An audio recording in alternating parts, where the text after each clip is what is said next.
Somebody, okay, so I was asking you guys about any three hits in chat. Talk about Article 13. Article 13, if you didn't hear, was this like really stupid copyright law that got passed, or from what I read, got passed in EU as of yesterday. If you don't have any clarification on that, actually.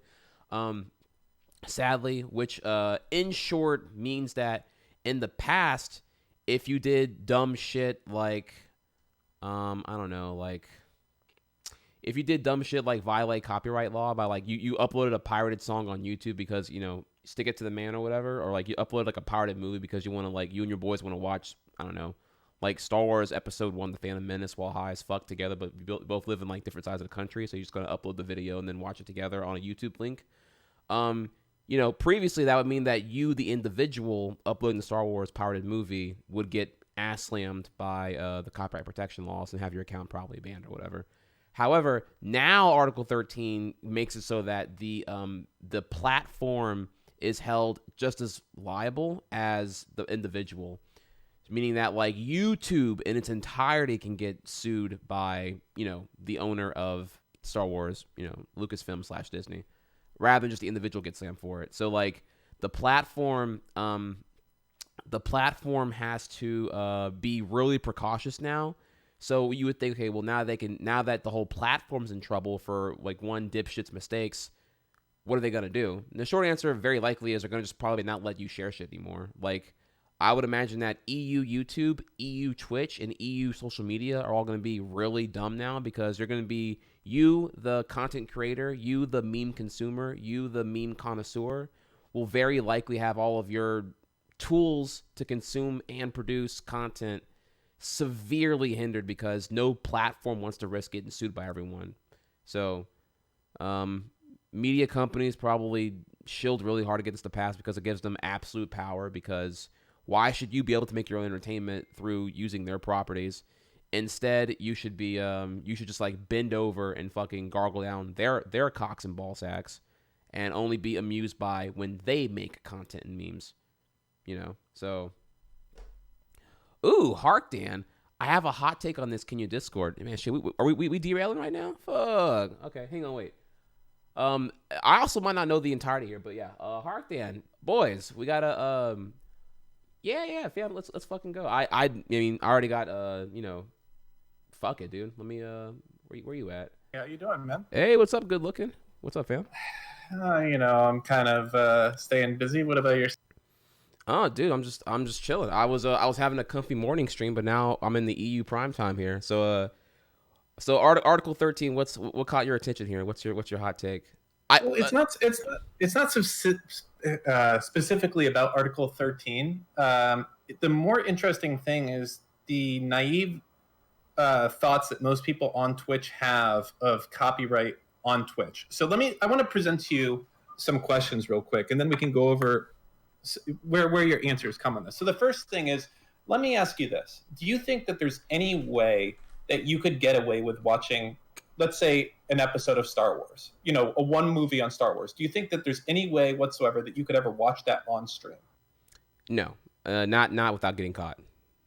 I'm not saying about getting caught. Do you think that you should legally be able to watch Star Wars in its entirety on your stream? No, now we're having a big philosophical debate now. I'm not asking like morally. I'm saying legally. Do you think that there's a way that you could watch all of Star Wars, let's say episode 1, on your stream? Short answer, no. Yeah, I think that's probably correct for the most part. Now, you might have some people saying things like, well, if you stop a few times and offer a lot of commentary and things like that, then it should be okay. Yeah. Right? That's what some people... Yeah, for fair use. I don't necessarily...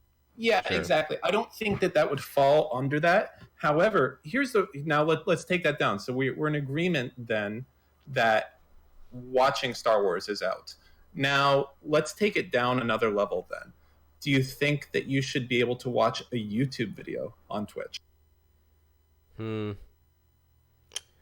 Well, when you say, okay, so watch usually does involve some form of commentary and reaction. So I kind of would fall under a little bit of a fair use there. Also, the YouTube video is usually a lot shorter than the entire duration of the video. Cause like, I kind of agree here that fair use is kind of like a percentage game where like you need to have your engagement with said video needs to be at least 51% of the video, I would say, or 51% of your total content. Right, but you So, just said though that like you shouldn't be able to watch Star Wars. In your mind, you think there's zero way you could get away with watching Star Wars, even if you stopped every minute and offered commentary. You would never even attempt to do that on. that's different. You said watch. I commentate. Usually, when I'm watching a YouTube video, I personally would commentate about the thing in question. So it's I guess it's like this is like a very heavy contextualized situation we're trying to simulate right now. Well, no, it is. It is. So the point is, you can keep diverging down. The thing is that copyright specifically does not have additional protections based on the length of something or the quality of something. So when we could say that it would be unreasonable to assume that anyone would watch Star Wars commentating or not on Twitch, people assume that you can either watch a YouTube video either by commentating on not doing it. And believe me, there's plenty of Twitch streamers who will just put on whatever, a piece of content, watch a YouTube video from start to finish and say nothing and then move on. So you can take that down one additional level. So if you say, I think I should be able to watch YouTube, fine. The next thing says you obviously think that you should be able to browse the internet and look at photos and things like that without commentating, correct? Okay, yeah.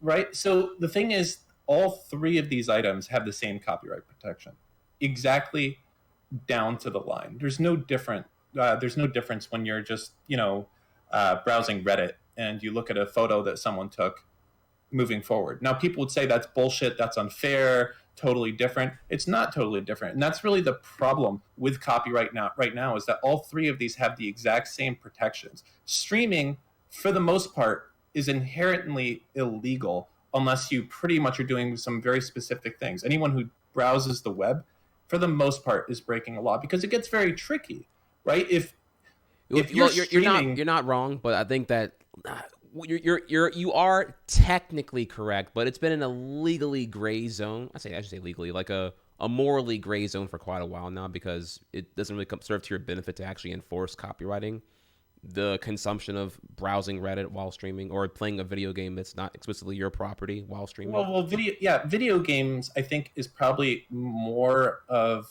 a solid ground because I know a lot of video games, the publishers are aware that this is happening and they're not directly outreaching trying to stop it.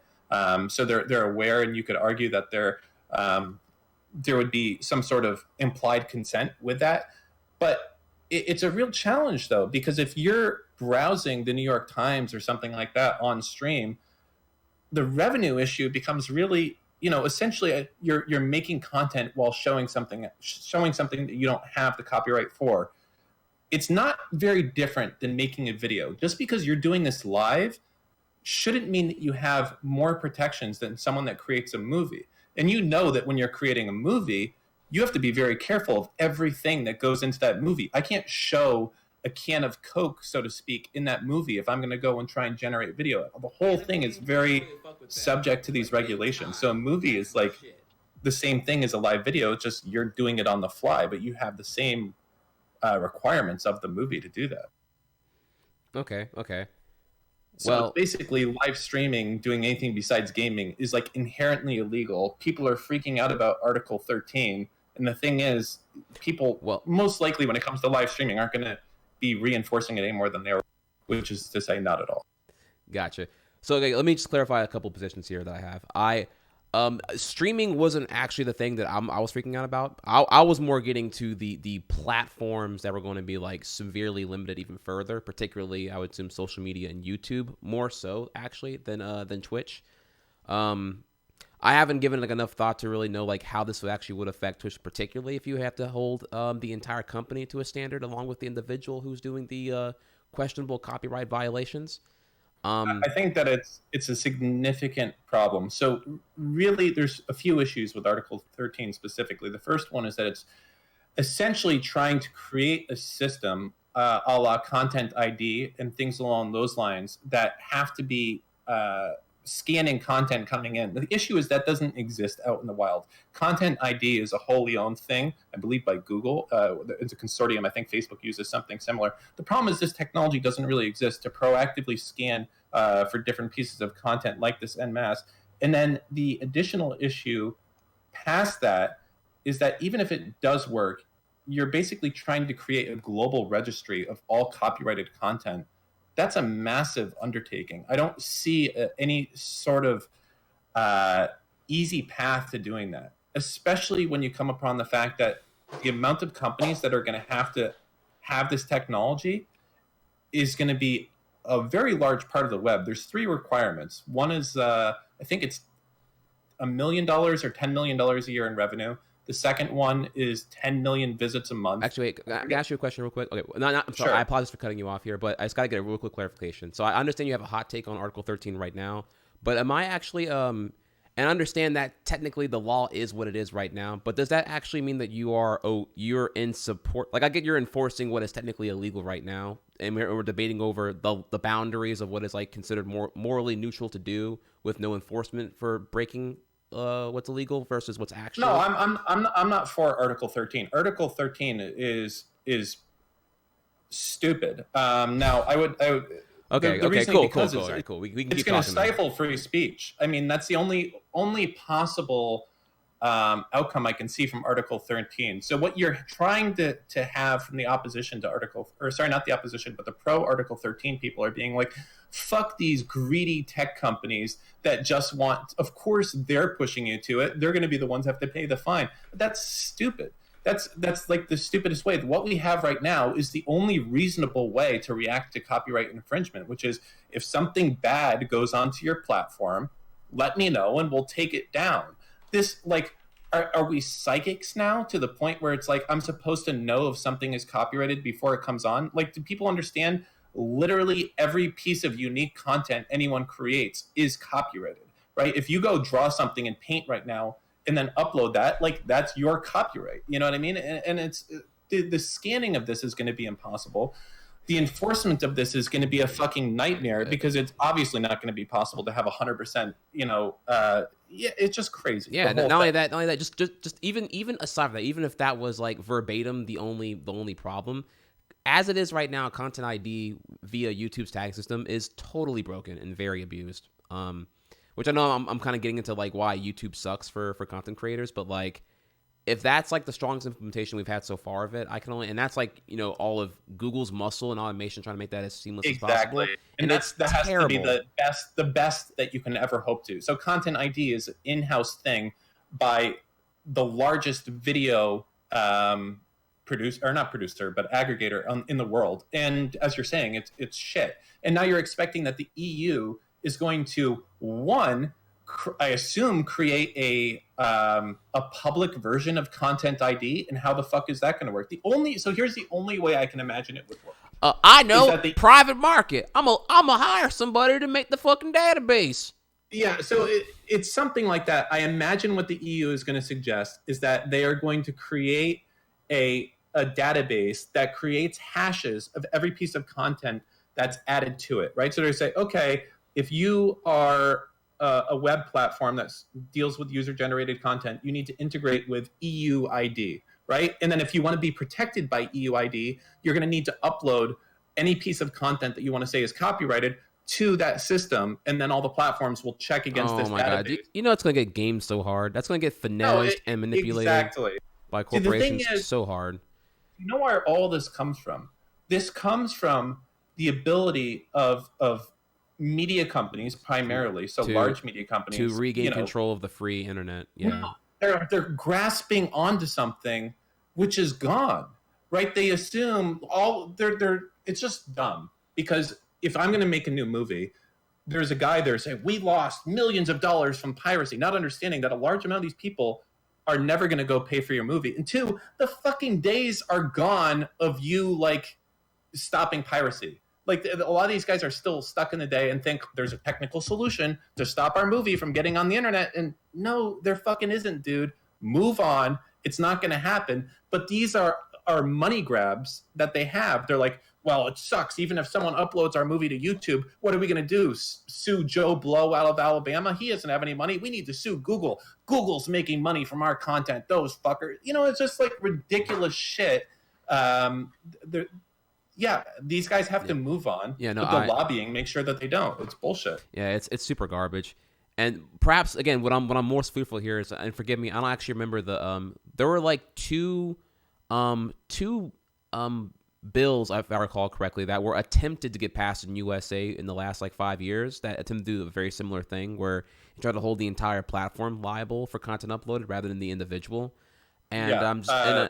I forget what their acronyms were, unfortunately. But Yeah. Though they were all over Reddit trying to get them stopped and things along those lines. Yeah, I remember this. yeah, super horseshit. And I'm just what I'm fearful for here, is the fact is the what I'm really against here is that ultimately you'll see YouTube and Twitch and some social media platforms just say that, because you're saying, yeah, we what is plausible for this to actually get enforced realistically, and it's like, yeah, some kind of giant copyright database that gets like, I don't even know, done by the private sector, done by some Illuminati EU council or whatever, but like, and they all, I guess, share it and use it, and it gets manipulated by the corporations anyway to further bat onto the power. But even with that aside, I don't even see how most companies would even want to bother dealing with it. You just like remove the options. Don't give the users the ability to, or you severely neuter their ability to do pictures, or I mean their ability really to like.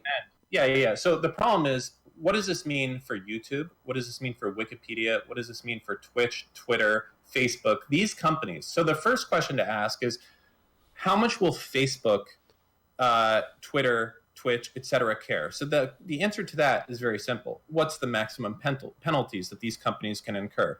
Right? Because if you're talking about, it's $50, I'm obviously not going to be the case, but if it's like $50 per penalty, they'll just be like, cost of doing business, fuck it, let them upload as business.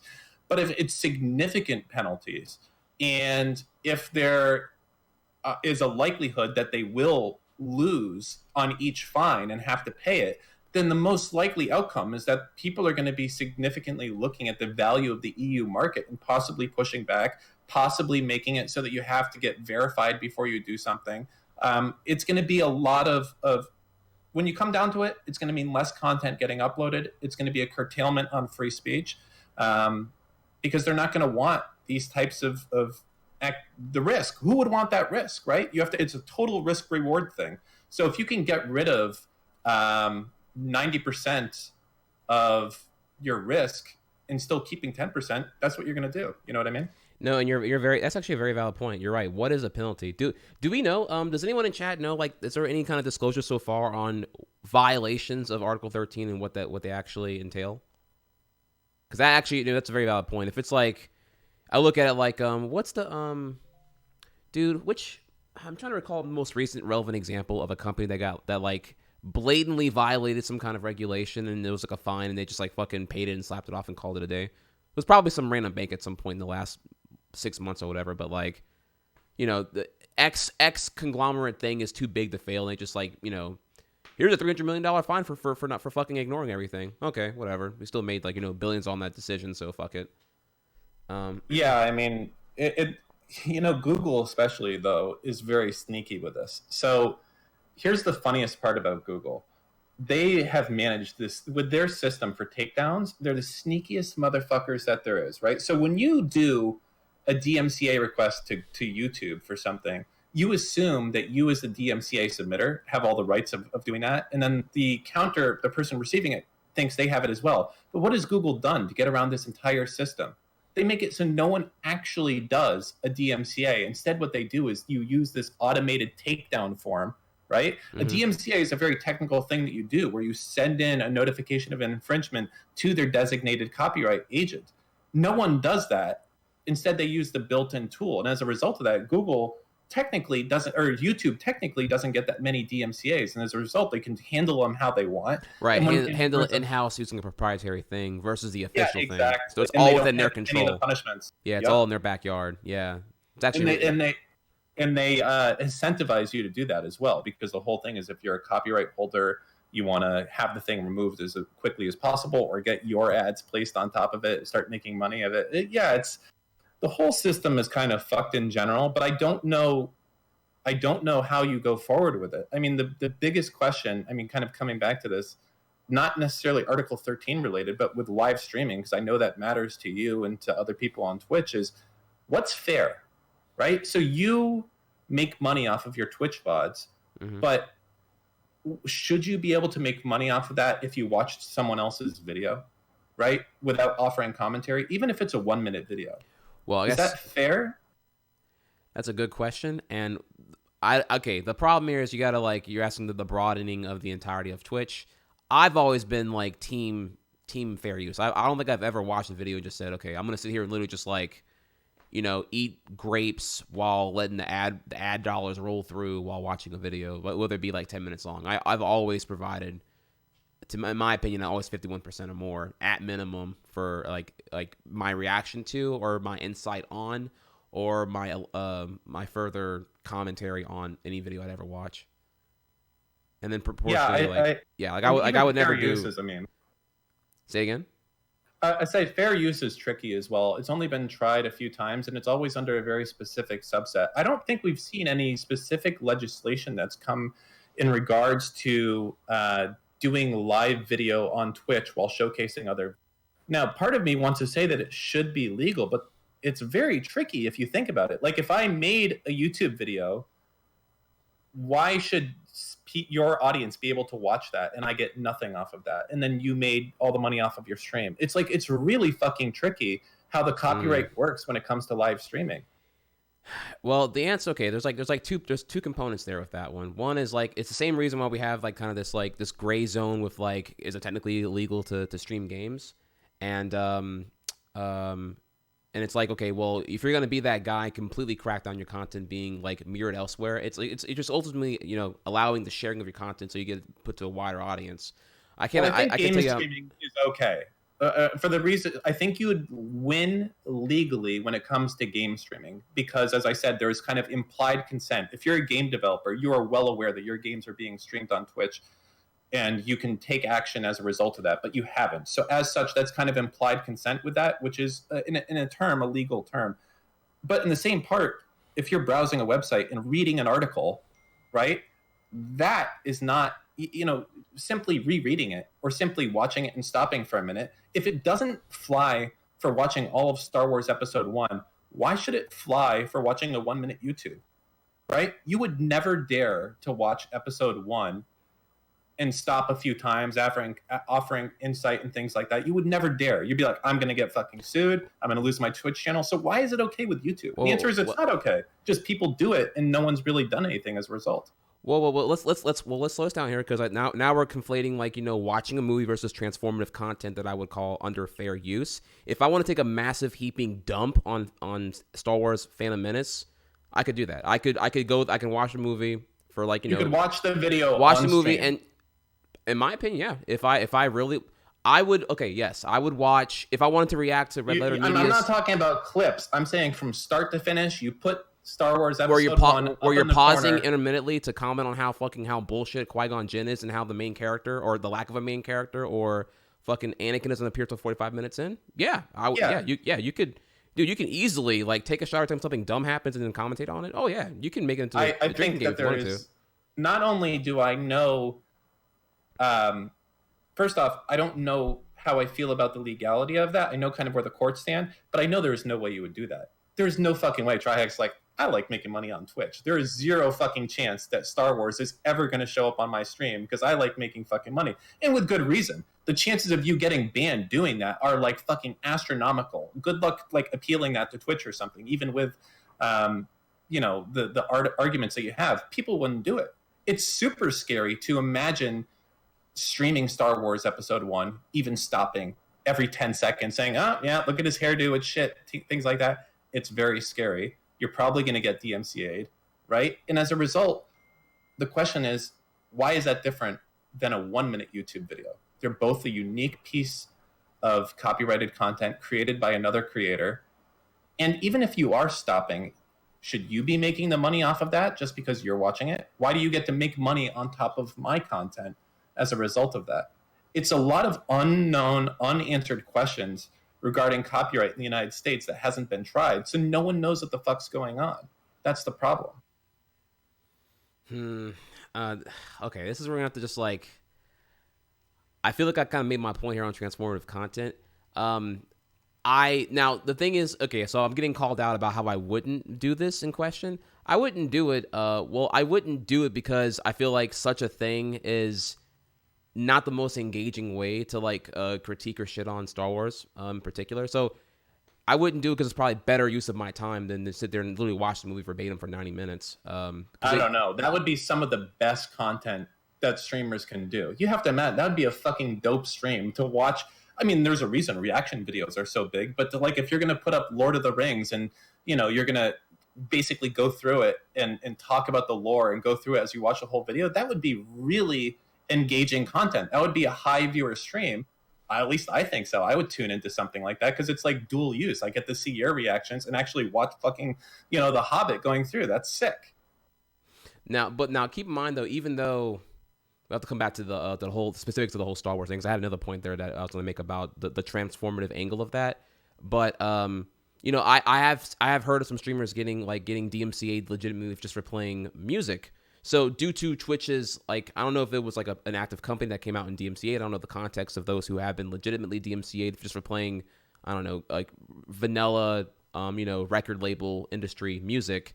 But based off of how someone got popped for that, I wouldn't go further because I don't know the context here of how thin ice the Twitch policies are for the DMCA policies via a company. Well, or a record that's industry. another thing, right? So in the United States, at least, music is very frisky, just as television is to a certain extent. Like if you run an establishment, you can't just kind of turn on Pandora. That's against the law to do that. That's only for personal use, and it's a lot of the case. You can turn on the radio, but you can't put an album on. That's against the law. You have to buy license, these types of things. Same thing with if you go into a sports bar, right? They can't just purchase the UFC fight and do that. It's a different level of purchase that they have to do as a result of that. But here's the real question for you. Why should you be able to play music? I mean, shit. I get your point here. Like you should be the content holder should be consulted for however your media and likeness are used at any given time ever. And ultimately, there's kind of this unspoken agreement that you're getting. Oh, hey, I lost you. Oh, hey. Hey, I noticed I was on your stream, so I thought I'd spice things up here. Hey, good looking. All right, boys. Well, everyone tell Harkdan hi. Apparently, we're doing this now, full throttle now, so I can go ahead and keep. Don't forget that I'm the 20 out of 20, and Hassan is only the 10 out of 10. Also, I like how capitalism gives me the plus 10 boost on good. I like how Hassan was literally lurking until you popped in here. I see him in here. Boy, if you want to get in here, fam, hit me up, dude. Fuck Hassan, man. I tried to help that guy last night, and he was yelling at some drunk guy for an hour. Didn't bring me into the conversation once. You know the funny part? I never stream. I show up on other people's stream just to make your guys' streams better. That's it, right? Hassan, I think he has a hatred for capitalists. And I'm not talking about the stereotypical hatred. I think he actually hates us. I think he wants us to die. He says, hypothetically, I don't agree with the capitalist gets the wall. That's a little too extreme. But you know what? I think he's an anti-capitalite. I think so. Okay, well, let's. Okay, wait. Now I feel I'm getting clumped into the capitalist thing here. Let me just say a quick thing about that. That capitalism does need a fuck ton of regulation because it just is kind of like a stampeding bull. It's gonna run into a wall if you don't give it some kind of direction to guide in. And I also don't agree that USA is not a free market. So the whole I'm dick riding USA because we're the free market and we show everyone how it's doing. Hell yeah, yeehaw! I don't agree with that. Definitely, there was an absolute fuck ton of corporate welfare going on. So I'm not quote unquote whatever shit we got going on right now is clearly not what I'm a fan of currently. So I think there's definitely improvements that need to happen. I think free healthcare, free education are steps in the right direction. There's a lot of the other shenanigans I don't agree with, though. I don't want to get too deep into socialism because we're copyright, but I don't think that socialism can work unless we're under a world government. Because if any country goes to it, they're going to get shit stomped by the countries that aren't. That's my and there's a lot to that, but that's my immediate take of what that is. Gotcha. Yeah, and we can go into real quick here. So everyone's asking me who you are, so I gotta put a little help text here. Harkdan is, Don't you say a slumlord? Because I want. Well, let me dispel this really quickly. I own some property, okay, but it's not a slum. It's a very nice place, very nice. you guys would all love to be there. It's a fantastic place. Not a slum, opposite of a slum. Thank you. There, I'm not an economist. What the you're fuck? not. Oh well, No. dude, I saw like your Twitter and shit. Was that not you that one time? You're not the world. Oh my god. No. Wow. Listen, I gotta screenshot this though. Hold on. Oh my god, no. I Oh gotta my send god. it to some people right now. This is gonna get me on Okay, some okay, whoa, okay. So listen, I thought you have like a okay. Maybe I was wrong here, but like, remember that one time? Wasn't it like me, you, Destiny? We did like an episode 0, like 5-hour thing one time with like a. It was like before the DT podcast. I don't think so. No, that wasn't me. Not an economist. I'm a tech startup guy. So I don't. You ever hear of Tiny Chat? You know what that is? No. It was basically a precursor to Twitch. It was the largest competitor to Skype, so I created that. I've created a lot of tech startups over the years. That's mainly my thing. I own property, but that's not what I'm. It's literally the most boring thing to define me as. I much prefer like I've done tech startups. So yeah. Okay. Well, see, shit. some of your audience knows about Tiny Chat. There we go. Yeah, they were Tiny Chat users, dude. Still up. Okay. Yeah. Well, dude, I thought now it's gotta come clean now. Okay, so I thought you had like a Twitter account that had like 300K Twitter followers, and you were that is me. That is you. Okay, but I'm not an economist. Yeah. Okay, all right, cool, got it, understood then. Yeah, forgive me here for misinformation spreading. I was not prepared to enter debate mode or have to explain. It's discussion, not debate. All right. We're not trying to go full fucking Destiny here, make people cry or anything. Those are all bot follows. Want to clarify? No. See, it's the best marketing that you guys can do. So it costs nothing to just follow people back who follow you, and so that's all I've been doing for the longest time is refollowing these people who follow me, and you grow astronomically as you get past like I think. Once I was naturally past like 50K, it's like 5,000 followers a week, give or take, that you'll pick up doing fucking nothing. And it's free. I don't understand. Like people are like, oh, that's bullshit. It's not like you're going and buying people from Indonesia to do that. You're just literally refollowing people, and the marketing exposure that you get and the growth there. Why would you not do that just because some people think that's weird? That's free. That's easy fucking mode exposure there. Well, if you want the candid reason why I don't do that, it's because that makes your e-penis really, really small. See, your measurement of internet clout, aka the e-penis, it's all about. So you would say you would have a micro penis then, is what you're concerned with. Yeah, if I did your tactic, yeah, I would have a micro penis because it's all about it's all about your follower to following ratio. And whenever you do that, you're making your ratio really, really small. So you're making your e-penis. I could like literally just go and unfollow everyone right now, and then by virtue of this, have the largest donger on the internet. Yeah, but it'll get exposed soon, man. You know, penis butt only carries you so far. They will find out within a month, and they'll probably mass unfollow you.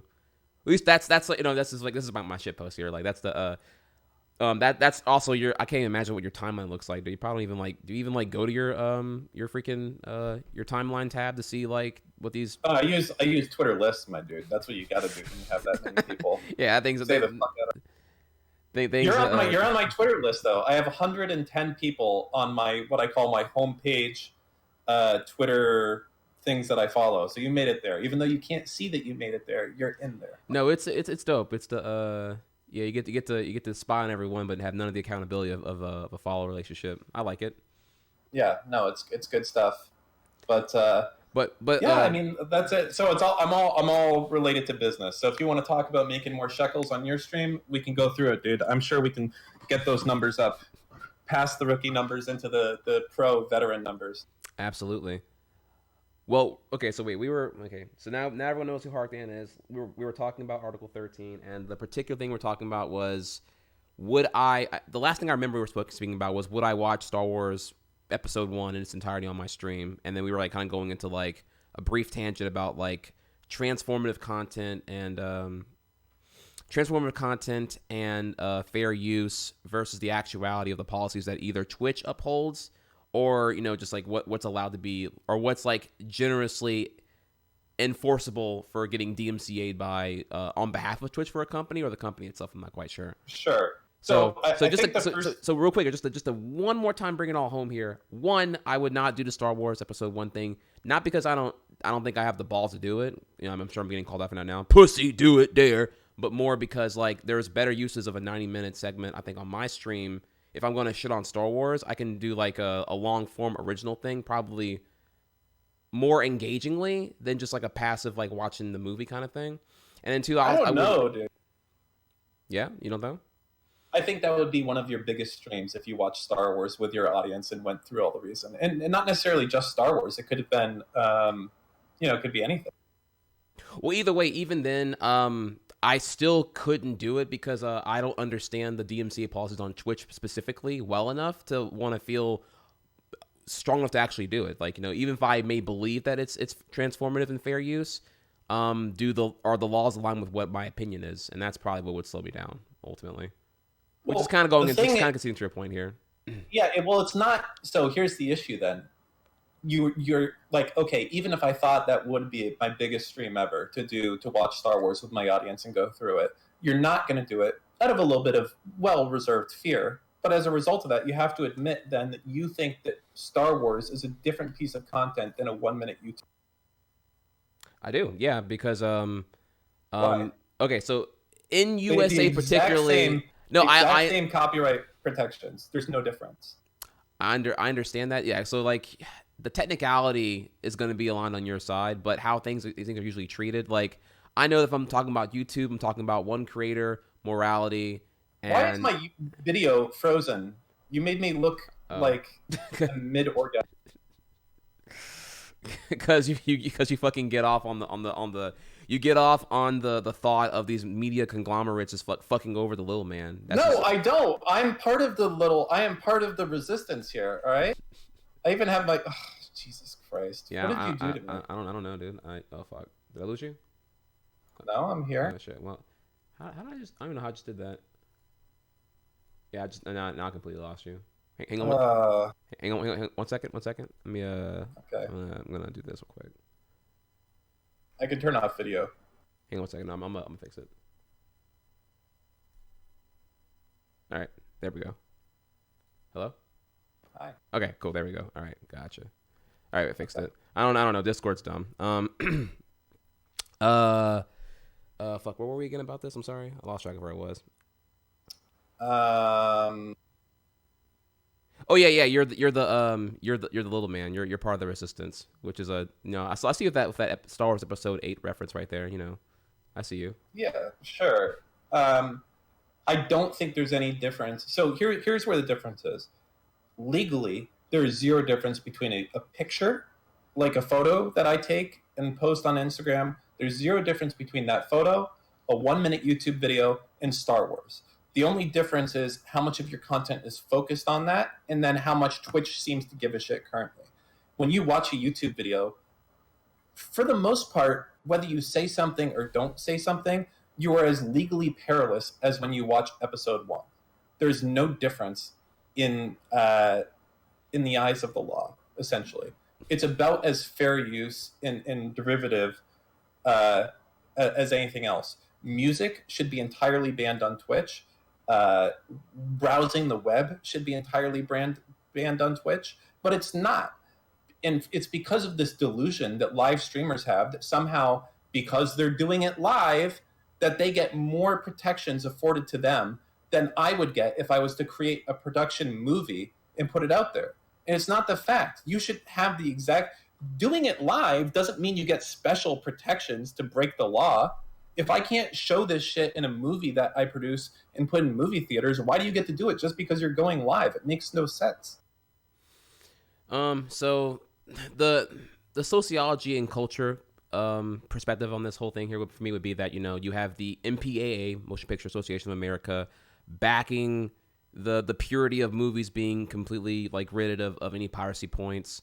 The 6 big, well now 5 big, thank you capitalism. The 5 big movie studios have been very adamant about like opposing piracy, like with a very blunt stick for decades plus now.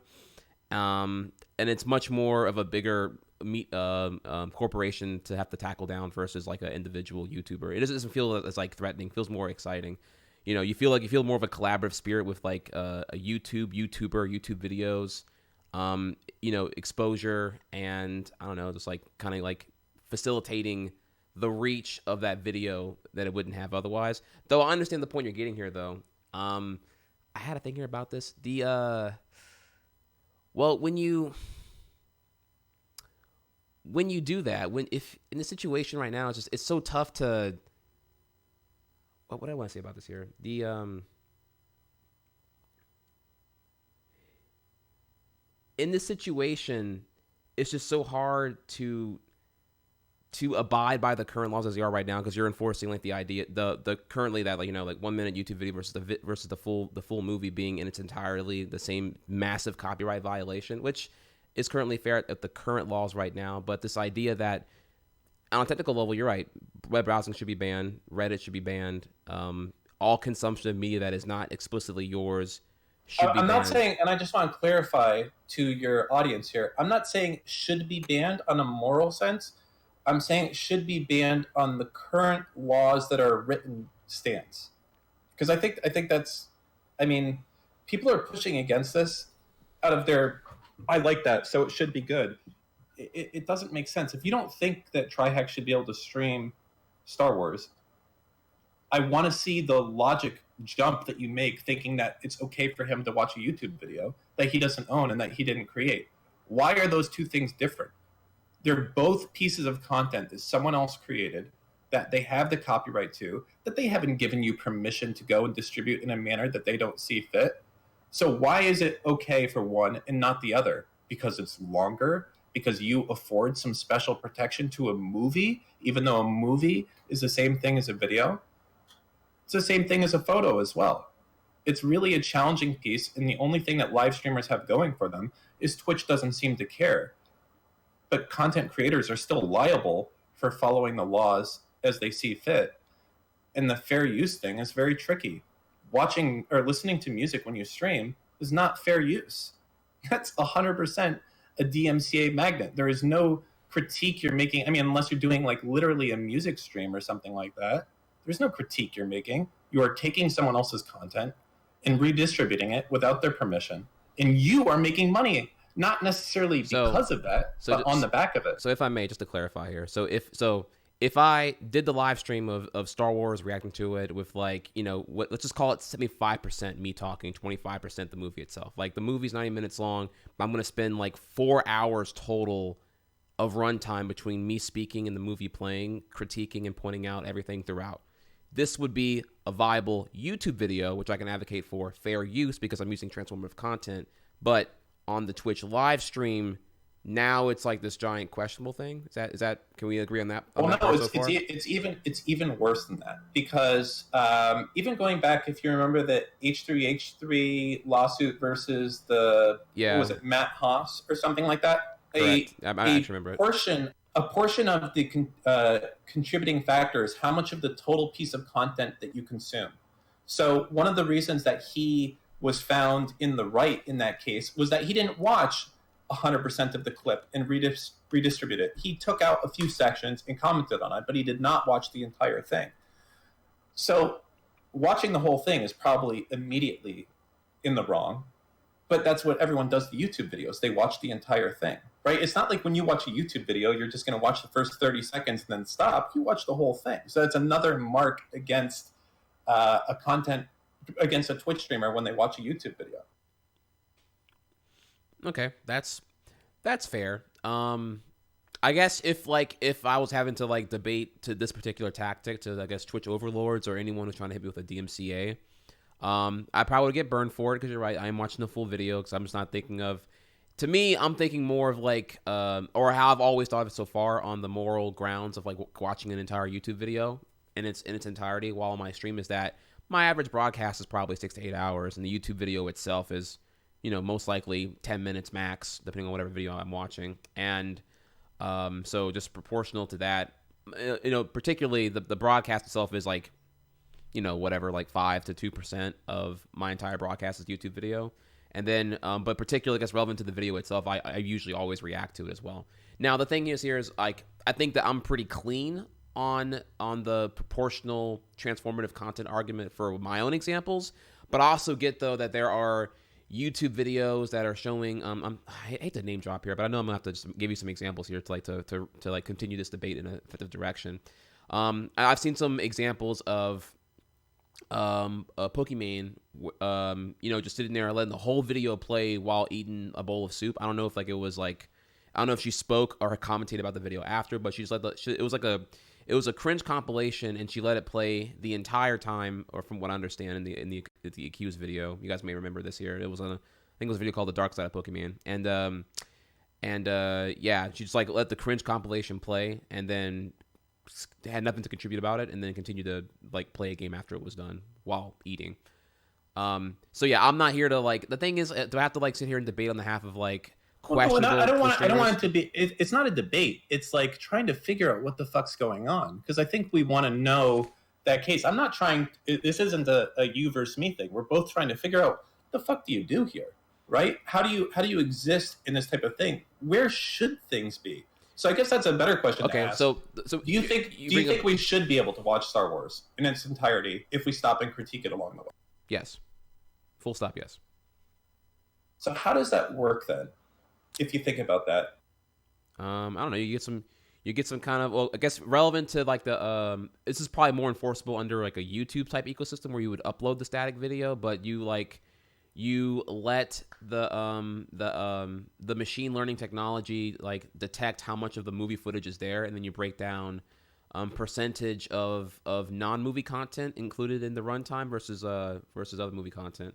But the problem there, though, is that like even then you can't really have machine learning or any kind of like algorithm based enforcement ever really do this well, because then you can just say, I'm gonna mirror the feed the entire time. It's gonna be flipped horizontally, and that's my artistic transformation of the content. So I'm gonna be able to do that, which you did see was a meta back in like the late 2000s.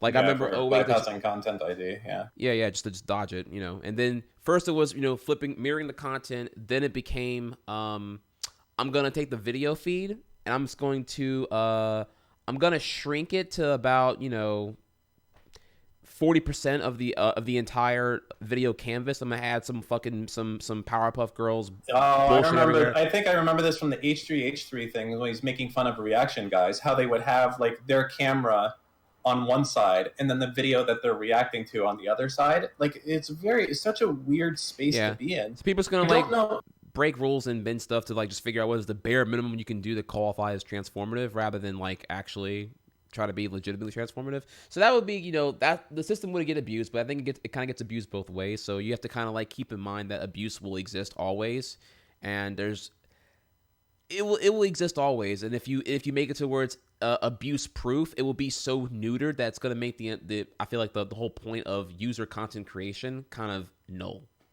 I mean, I agree. I don't know the solution for this exists in a graceful way. Right now, you just have people kind of, essentially, it's not even what do we think is legal, because a lot of that is straightforward. Twitch should not allow you to play music, and they should not allow you to browse the web.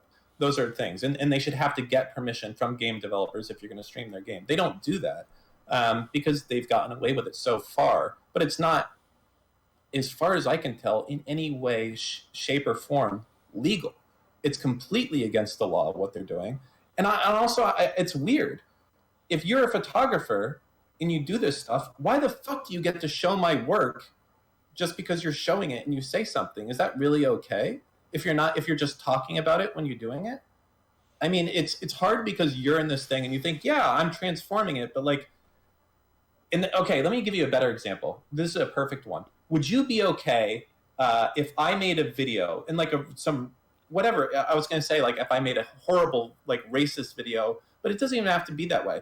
If Miramax or one of these huge companies makes $1 billion budget video, the next Avengers video, and then they have a TV screen or a computer screen, and it's your face on there, basically saying something derogatory, or even saying nothing at all. Now, you might say, I'm okay with that because that's exposure, but what about if they don't have your name? What about if they're just making use of your shit with saying nothing? Is that okay? Are you okay that someone would use your likeness? It's transformative because you're part of another movie, you're in it. Do they have to ask you for permission, or can they just show your shit and say, fuck you, we're putting you on our shit, get wrecked? All right, now you hit me here with the real social experiments now. Okay, so my gut reaction is, yeah, I'm not You'd a. be trying to sue these motherfuckers for using your shit without asking you. Absolutely. Yeah, yeah. Probably So because that's how they feel against you. cause slander. Yeah, I could see that. Or even if it's not slander, what about if it says nothing bad about you? What about if you're watching the new Avengers and Tony Stark is watching fucking Trihex for 2 minutes, but your name isn't mentioned there, but they're using your likeness and you're getting paid nothing. You're not cool with that. It's like, fuck me. This is like $1 billion budget movie, and you're going to use my likeness and say nothing and pay me nothing?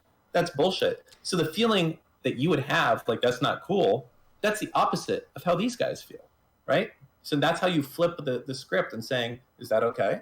No, and you're doing a really good job keeping this as objective as possible. That is a valid thing. And that this could be like the dilution or the diluted nature of like the individual versus the corporation. Where I'm just like I instinctively don't feel as bad because like I don't really agree that system's even really fair right now with like an individual versus a corporation. Like let's say like I don't know. Do you think, okay, let's say a situation did happen. Let's say that it's like, that it's in Avengers, like that Tony Stark's watching Trihex for like 2 minutes or whatever, some bullshit like that. Like, do you think realistically that I could actually win that case? I get that on the technical grounds, possibly, but like, well, I mean, of course, that's the reason that when people are making a movie, they're getting releases from everyone, every brand. Like, if you ever, here's a good example. If you watch like some live shows, they'll blur out brand names and shit like that. They're not doing that to be cool. They're doing that because that's a legal risk that they're making by doing that, because they don't necessarily know if Coca-Cola wants to be associated with X. I'm sure we've all seen that, watching some piece of content and the brands get. You know what? Why do that? I'll give a particular example here. If any of y'all have ever been down the YouTube clickbait rabbit hole, and you ever watch like morbidly obese individual videos, like my 600-pound life on TLC, you'll see that very frequently all the food products are all blurred out because they don't want to be associated with morbid obesity. So yeah, they go very far of the way to make sure that very obvious McDonald's bag is blurred out. Yeah, so I mean, it's a challenge, right? Because I think what you have is Twitch people saying, "Oh, it's fair use because it's transformative or it's about something else." But in the same part, how many of these people, how many of the ninjas out there are going to be okay having their likeness used without any payment whatsoever? And the answer is none. So that's how you flip the script and basically, oh, but I'm a small guy, so for me, I have special rules. The answer is no one really does have special rules at this point. Copyright is copyright, whether you're big or whether you're small. It's just that Twitch streamers are the abusers, and other content creators are the people who feel like they're getting abused. And if you flip the switch, you instantly get how they feel about Trihex being an Avengers, and you made $1. You're pissed. Okay, all right. I will concede that you are correct when you flip the script that way. My anti-corporatist bias was kicking in pretty hard right there, and I hadn't made it like super objective. Okay, so let's say I without giving it any more thought, let's say hypothetically I concede with what's been presented right now. So now we're at the point where I agree, yeah, the system, both things, it goes bad both ways, and what do we do going forward? Or what could happen going forward and what should happen going forward? Like, so we exist in a world now where like, well, we kind of already do sort of now when it comes to particularly music and video, where like, yeah, because on YouTube particularly, you have to be really... I can't even tell you how often now people don't even like use like if you want to critique a trailer or whatever, you don't even use trailer audio anymore. And then if you're making like a full movie review, you use pure trailer footage with no audio just so you don't get like hit with the content strike. The problem is I don't know when you say where do we go from here, and it's really tricky. Part of me wants to say you have to be okay with the Avengers using your likeness and paying you nothing.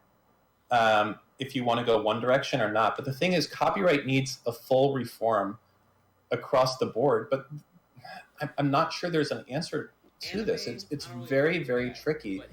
Well, let's go back here want, though. Let's pause there because I wanted to clarify a little bit further on the whole, like, is it currently fair right now? Because right now copyright law, until also in association patent laws are total garbage right now. Let's just get that out of the way here real quick. If you didn't know, it's not really like how it used to be, and particularly Disney's been one of the biggest ones to make sure that copyright law is a very unwinnable battle in terms of like I should know more here, but just in terms of like pure duration of a copyright law, you know, how things will eventually go into public domain after the original author dies after X amount of time. Disney definitely made sure to let it to fix that now. Like I want to say around the time that Mickey Mouse became like an icon and was like the de facto thing. 25 months. Tri-hypers love you, Chad and Trihex. Thank you, Luke. Where like they kind of like move the goalposts now through all their lobbying over the I don't know last almost century. You now have copyright law where it is like the entire lifetime of the content creator and plus 100 years. So whereas in the past and it keeps getting extended as well. It keeps getting extended, yeah. So it's like it's really challenging how to look at that type of stuff. So I think it should be definitely shortened. But I can also see part of the problem with this thing. It's very frisky because you see a lot of corporations that get created in their family businesses, and they build something to that maybe, you know, isn't necessarily like, for instance, the Michelin Man, that inner tube dude. Yeah. Should that be public property? It's hard to say. I mean, obviously, no one really gives a shit or wants it, but it's if you have a family business that's built over generations, at what point do you say, hey, we're taking this? Is it if they're still using it, but then they can kind of skirt the law and just make a shitty use of it once to extend it more? It's fucked up. I understand a little bit where Disney's coming from. They're obviously still producing Mickey Mouse content. It's obviously still a huge part of the Disney identity. Should Disney lose the Mickey Mouse thing just because it's so old at this point? I don't know. Is it? I guess the idea there is, it gets complicated because copyright law and corporations make things get really murky because a corporation is treated as a person, correct? So, does a corporation ever die? And can you just be inherently like more competitively viable if you were like, you know, if the corporation, the company, or the individual were around at the start of copyright law being enforced? You just have, like, you know, an early bird special on everything pretty much, compared to, like, you know, a century later where like for sure. And by the way, people are getting all upset about trademark versus copyright. The fact that it's trademarked would not stop you from using the Mickey Mouse stuff moving forward. You would not be able to necessarily profit from it, but I would be able to, for instance, go and do Mickey Mouse videos and put them on the internet and things like along those lines. Just to clarify that, once copyright on those things is gone. That said, I don't. It's a very challenging proposition to be in. You built a business around something, and just because the original dude is dead, should it go away? Like, you know, obviously Disney has expanded past Mickey Mouse, but what about if it hadn't?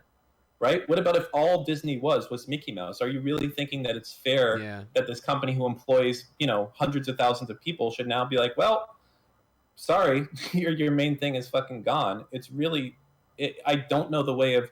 So let's pause there then. Let's reiterate, what is the actual function of copyright? We know like how it inconveniences everyone right now, but what is the function? Copyright's meant to protect the copyright holder from being imitated, right?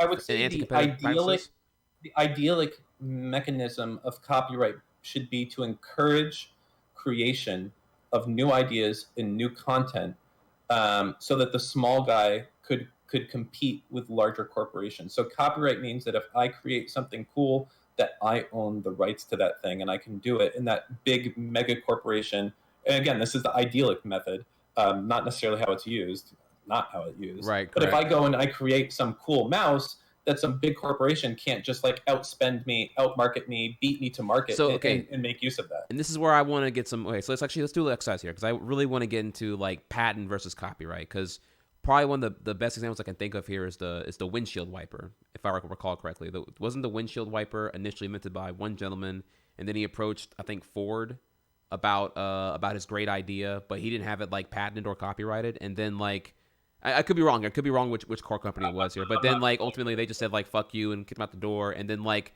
changed like a small thing. Like could have been like how the axle mechanism for it actually moving was, and it's like not the same thing, bro. And then they just like pretty much stole his idea and then never paid him shit for it. Yeah, so I mean the patent system is also pretty fucked, but intellectual property in general is just I don't know if you get away with this in capitalism, but it's heavily skewed towards corporations. Across the board, it's heavily skewed. Filing a patent is very complicated, very expensive, and it's typically going to be larger corporations that are able to do that in bulk as a result of that. And also, if you work for a company and you create something new, typically what you're going to find is that they file a patent on your behalf. You're listed as an inventor, but the patent's owned by the corporation itself. I don't know the solution to this.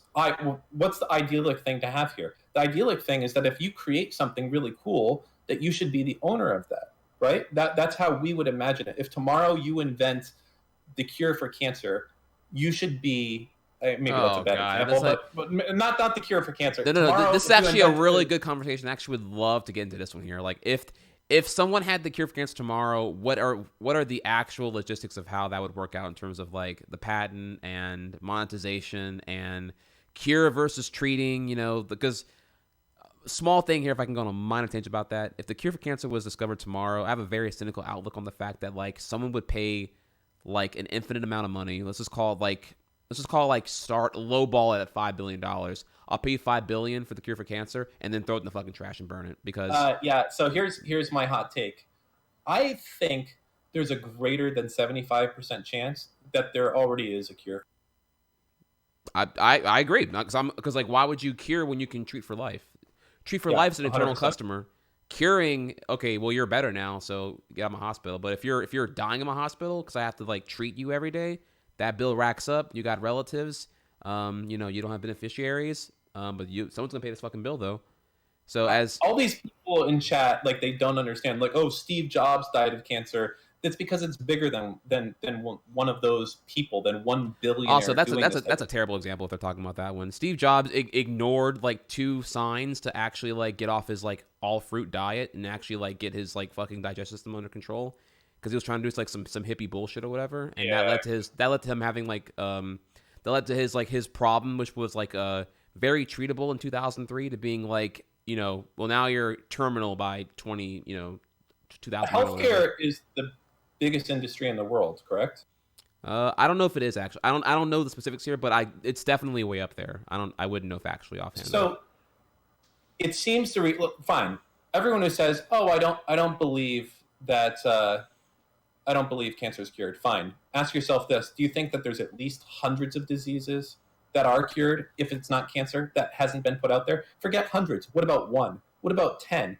Of course, there's probably cures for all sorts of shit that don't get released. And the reasoning is simple. The cure, you're only going to be able to market that kind of as, 1 pill or 1 treatment of pills, and then you're done, versus hundreds of thousands or millions of dollars in continuing treatment could be for a lifetime of these things. Of course, that's the case across the board.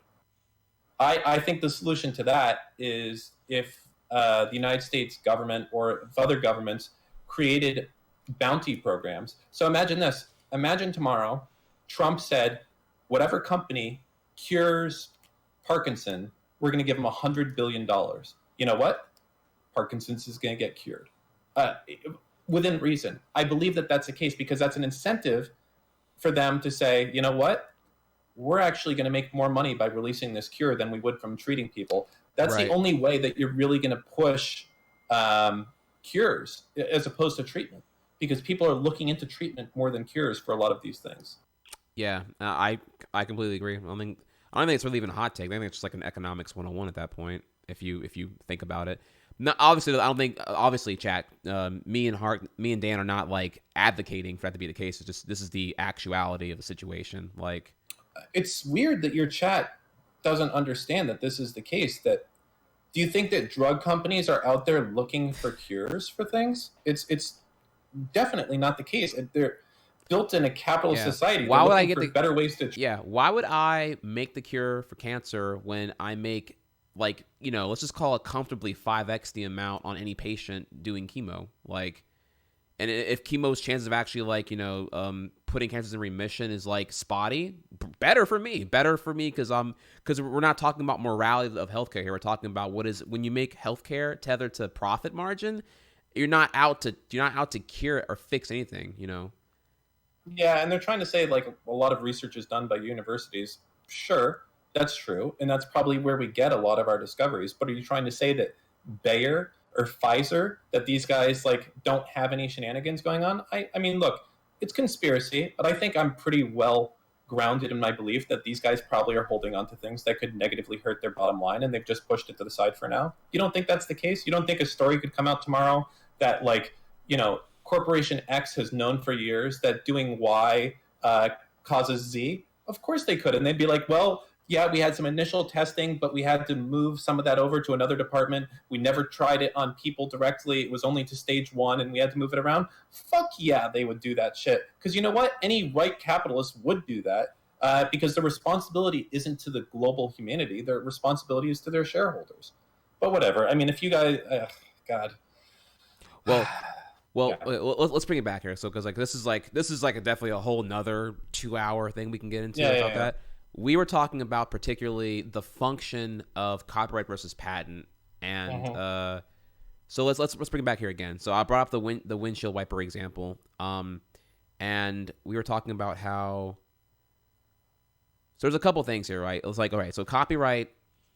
When you copyright something, right, don't you have to like specifically like, or is a copyright patent when you have to like actually disclose everything? I forget here. Like, no, well, so a copyright you get upon creation. You can register your copyright and get some additional protections, but after you create something, you are the owner of that thing. Now you have to, within reason, be able to prove that you did create that thing, but copyright is granted.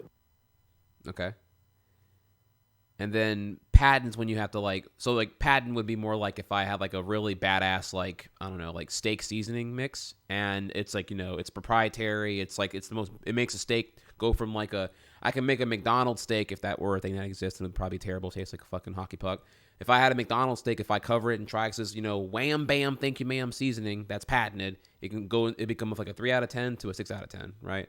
And the seasoning and if it's patented, I would have to disclose the content exactly of my seasoning. That way it can't be copied. Is that correct? Right. So and that's why you'll see a lot of what you would call skunk works corporations or black box companies. They will not patent their works, because when you patent something, you have to submit basically the secret formula to a certain extent to the patent office as a result of that. And a lot of people are afraid that, people in China or other countries aren't going to necessarily do it. So if you truly need something, secret, you're not going to patent it as a result of that. Gotcha. Okay. Also, yeah, Chad's correct here. If it's consumable, you have to disclose anyway. That was a bad example. I should have used like something different. Like, I guess like I don't know, like fucking the pogo stick or some shit like that. Like, you have to disclose exactly the mechanisms to make your pogo stick, how it operates. And then someone if they want to make their own pogo stick, they have to like, completely make a different mechanism, not using your shit. Sure. So you can argue that patents are good. I think the process is very tricky. And I think that the amount of stuff that gets patented lately is not truly transformative as a result. And it's still going through. Like, you see the most bullshit patents not only that, filed ever. They're vague. They're so vague, dude. Like, yeah, exactly. I think that's a problem. Yeah, the people just thought like fucking I don't know what the actual term is here for, but it's like filler. It's like, yeah, we're covering a possibility in case it's viable in the future, and it's like, I don't know. It seems like it's getting more destructive than constructive at this point with the functionality of both. It's a good example. Like, do we really think that like pinch to zoom and that type of stuff, should that be patented, that object, right? If you went back in time 20 years, should you have been able to go into the patent office and say, if I want to make it bigger, I go like this? I mean, like, is that really the type of changes that you want to make? I didn't want to name drop here, but I was going to say, dude, a lot of the Apple stuff, I'm just like, how constructive was that really for the longevity of, like, I don't know. It's tough to say, right? Because, like, I have to even wonder here, okay, let's say I don't know how many things Apple had patented for the 2007 iPhone first gen, but I wonder how many like loopholes and fire barrels their competition must go through for how much vague file patenting they actually do. Yeah, I mean, there's a Just lot to of be a that. bully, to slow things down. Well, that's part of the reason now is patent hoarding is what goes on. So essentially, you have I would say it's pretty rare for these big companies to sue themselves for patent infringement, because when you go, if you're a Qualcomm and you're suing Apple, you're like, hey, you're infringing on this. But then Apple's gonna be like, yeah, motherfucker, you're infringing on this. And then Qualcomm would say, yeah, but what about this? And it's just never ending shit because everyone is infringing on so much of everyone else's shit. There's very few things that are like that, where you're truly defensible. Like one of the good examples of a defensible one is Amazon. If you've ever gone to Amazon, you see how there's that button, purchase in one click. Yeah, one click purchasing. Yeah, they have that patent. You don't see that anywhere else on the internet, and the reason is because Amazon goes fucking hard on people who do that. And that seems like, should that really be patented? The ability to just press one button and be done with the sale? Are you serious? Like, that's kind of intuitive and obvious. Yeah, there's two things there I want to say about that, actually. One, I don't think that should be an Amazon thing. Two, like, should that not be a functionality within the web browser itself as opposed to the website within the web browser? Yeah. I don't know, maybe not, but like, I feel like you kind of rob a browser's potential of being like having shopping portal functionality versus the website, I guess. I don't know. It's the conversion ratio. That button is robbing like the economy of a lot of money, because that one click purchase. I see. Okay, I like where you're going with this now, actually. Yeah. Yeah, like that costs money to the United States economy to a certain extent, because the drop off from when you go to click to add to cart and then click the checkout button is not zero, as opposed to just one click buy this item, right? So no, you're right. Yeah, you make the impulsive decisions, not, you slow that down, and which is definitely a lucrative thing to have for any business. Yeah, so I mean, it's weird, the whole patent stuff, and yeah, but the real question is, where is this shit going in the future? And it's like, well, here's the unknown. So I want to say I'm like team regulation here, because let's look at another example. I'll give you one that's like actually where things go in a positive direction. So if I recall, I'm gonna need some citation from chat here on this one. In 2017, did either a certain country in EU or the entirety of the European Union itself advocated for there to be a universal charging standard for cell phones? Because whereas in USA here we have kind of a hands-off approach with like cellular stuff, we haven't like really I don't think we've really changed much on the protocols of that in a long ass time. Particularly because the FCC is just kind of like very content with how things are, for better or for worse, mostly for worse. But comparatively in EU, they were like, we'll right now Samsung, Apple, and there's like 7 different charging things between micro USB, the other one, USB-C, and Lightning port. And so they were like, I think some bill happened here where they may said we want to make USB-C the standard by a certain time frame for the convenience of the European consumer within the EU, and that got passed, and I believe that's supposed to go into effect after 2020.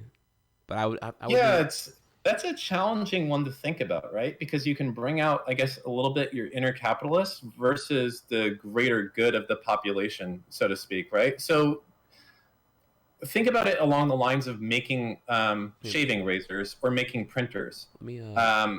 Right? What happens there if you take the same law and apply it to printers or to shaving razors? Well, we know that companies like Gillette and HP are going to make all of their money from razor refills and from ink refills across the board. So by putting this into the place, you're kind of screwing these companies a little bit as a result of that. They basically, if you ever go into a Best Buy, how much does a printer cost these days? Like $20, because they're essentially giving it to you so that you have to buy their ink moving forward.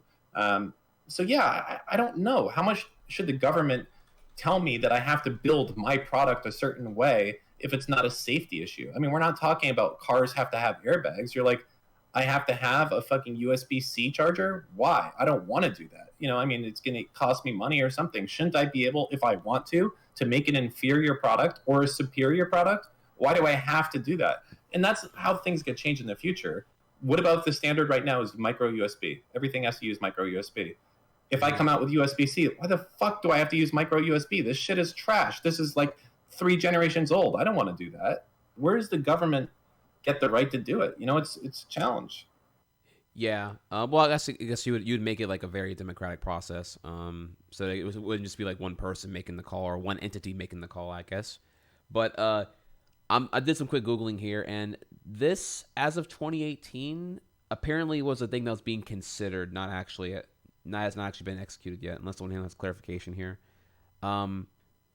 But apparently in 2009, 14 companies, including Apple, Samsung, and Huawei, agreed to use micro USB chargers as standard in Europe.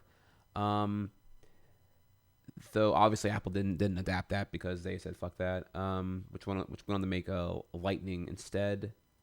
So I don't know why Apple didn't include. Like, I don't know if there was actually a penalty here. It could be just like a soft thing, It could be like, hey, we the EU would really prefer politely asking you to use micro USB, and Apple said, fuck you, we're gonna do Lightning, which I think then is contextually a different time because Lightning was reversible, unlike micro USB at that time. So it just kind of genuinely outdid micro USB and supported data video pass through. You know what the problem is? Is that for the most part, when companies do this stuff, they're not.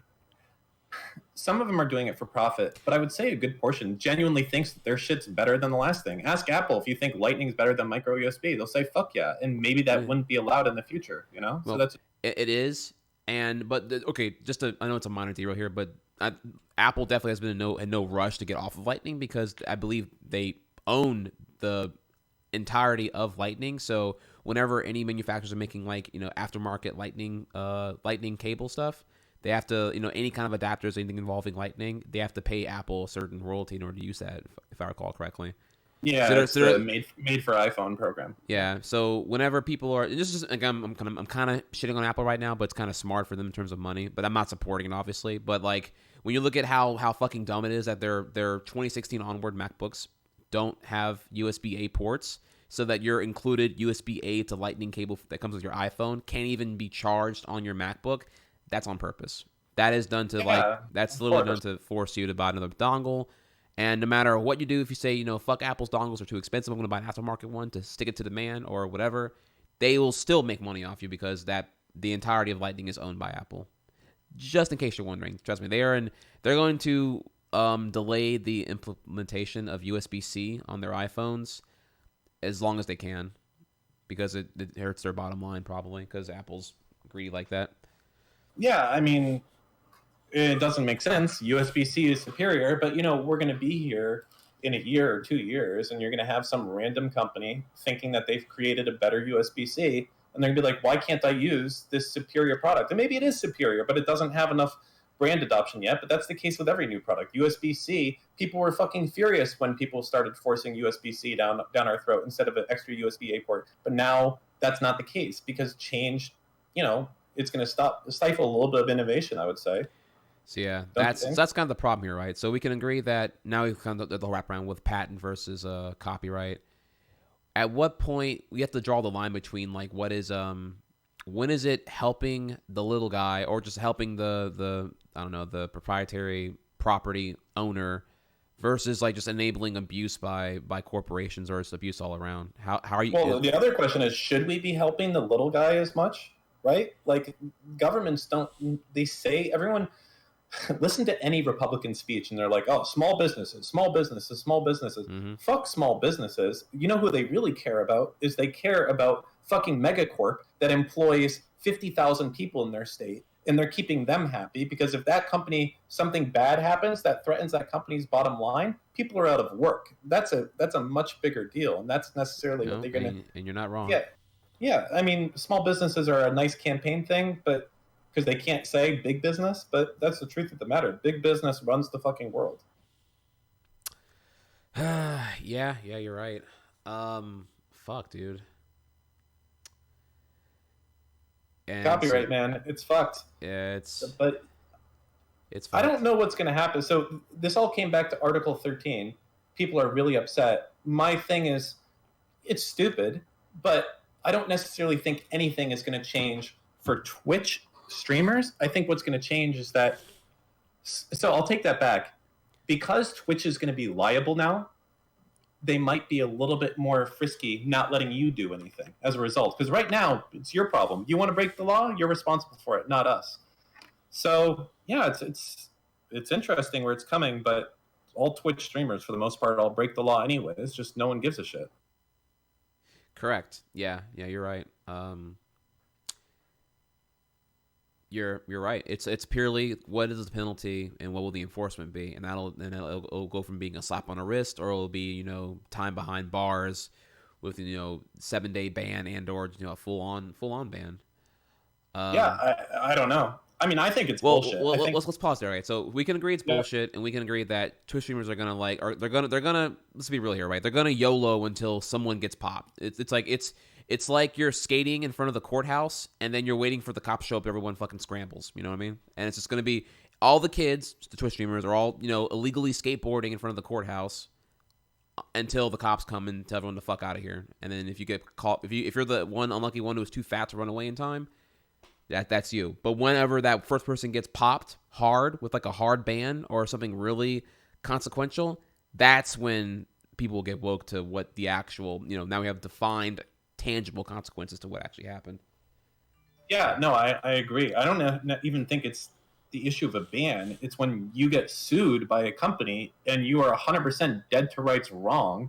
You were, playing my fucking song without permission, dude, to 10,000 people. Fucking pay up. Like, that's the shit that's going to really open people's eyes here. Like, shit's not allowed, and you're doing it anyways. You're breaking the law because everyone breaks it. Fine, that's cool, but, I don't know.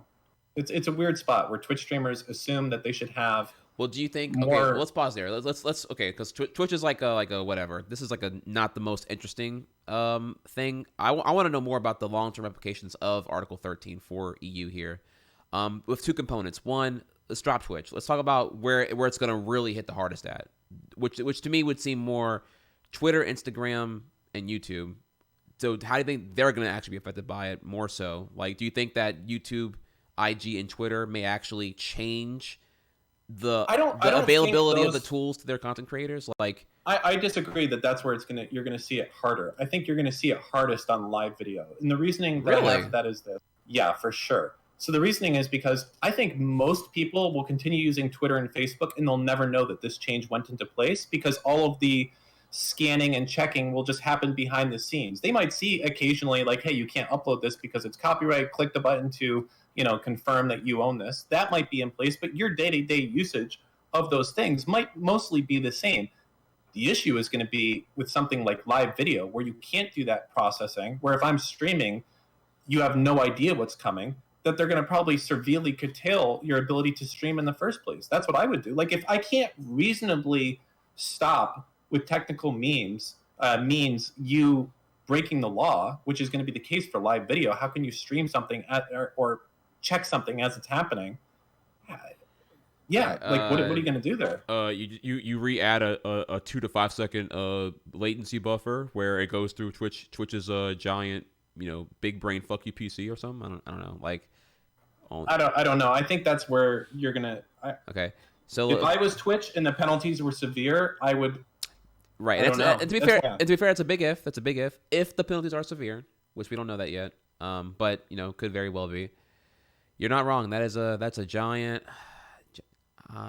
It would be really funny actually. Before I get to my next point of this, that I want to follow up with this whole on is what if it's so invasive and stupid that like, even just like 5 of the top 1% of EU broadcasters on Twitch actually leave EU to go somewhere else because Article 13 is like, because it's all only going to be in Europe, right? This would like can we agree on that? This like changes from Article 13 would only actually be implemented in Europe. I don't know how they're doing. So it's like it wouldn't happen in USA, right? Or we can't agree on that. Look at how they did. What was it, GDRP? People are saying, oh, that only applies to Europe. It only applies to Europe. I'm on fucking websites all the time that have had to completely change their workflow because of that format. So now, even if you're a U.S. citizen, what can you do? You can go and request from Twitter all of your internal data about you because of that EU law. As a result of it, because hang on one second, chat. I know that Article 13 is only in EU. I'm saying, do you think businesses would change their entire workflow to appease the lowest common denominator of copyright bullshit, which would be EU, or would they make EU a different operation where they're under a tighter watchdog mentality versus like, NA is what we're getting at here. Just want to clarify that real quick, okay? But I'm sorry, go ahead, continue, Dan. Yeah, I mean, I would think it would be reasonable to assume that you would start seeing some of these things carry over to the US because you would have the same media corporations that are used to this protection in the EU not necessarily be okay with the fact that in the US it's a free-for-all. So I think that you would have them trying to push heavily the same restrictions that they have in the EU onto the US, and it's probably going to be simpler for YouTube to just say, fuck it, we'll roll this shit out across the board versus having to have seven different systems. You're right. Fuck, someone just said it in chat here, whichever costs less.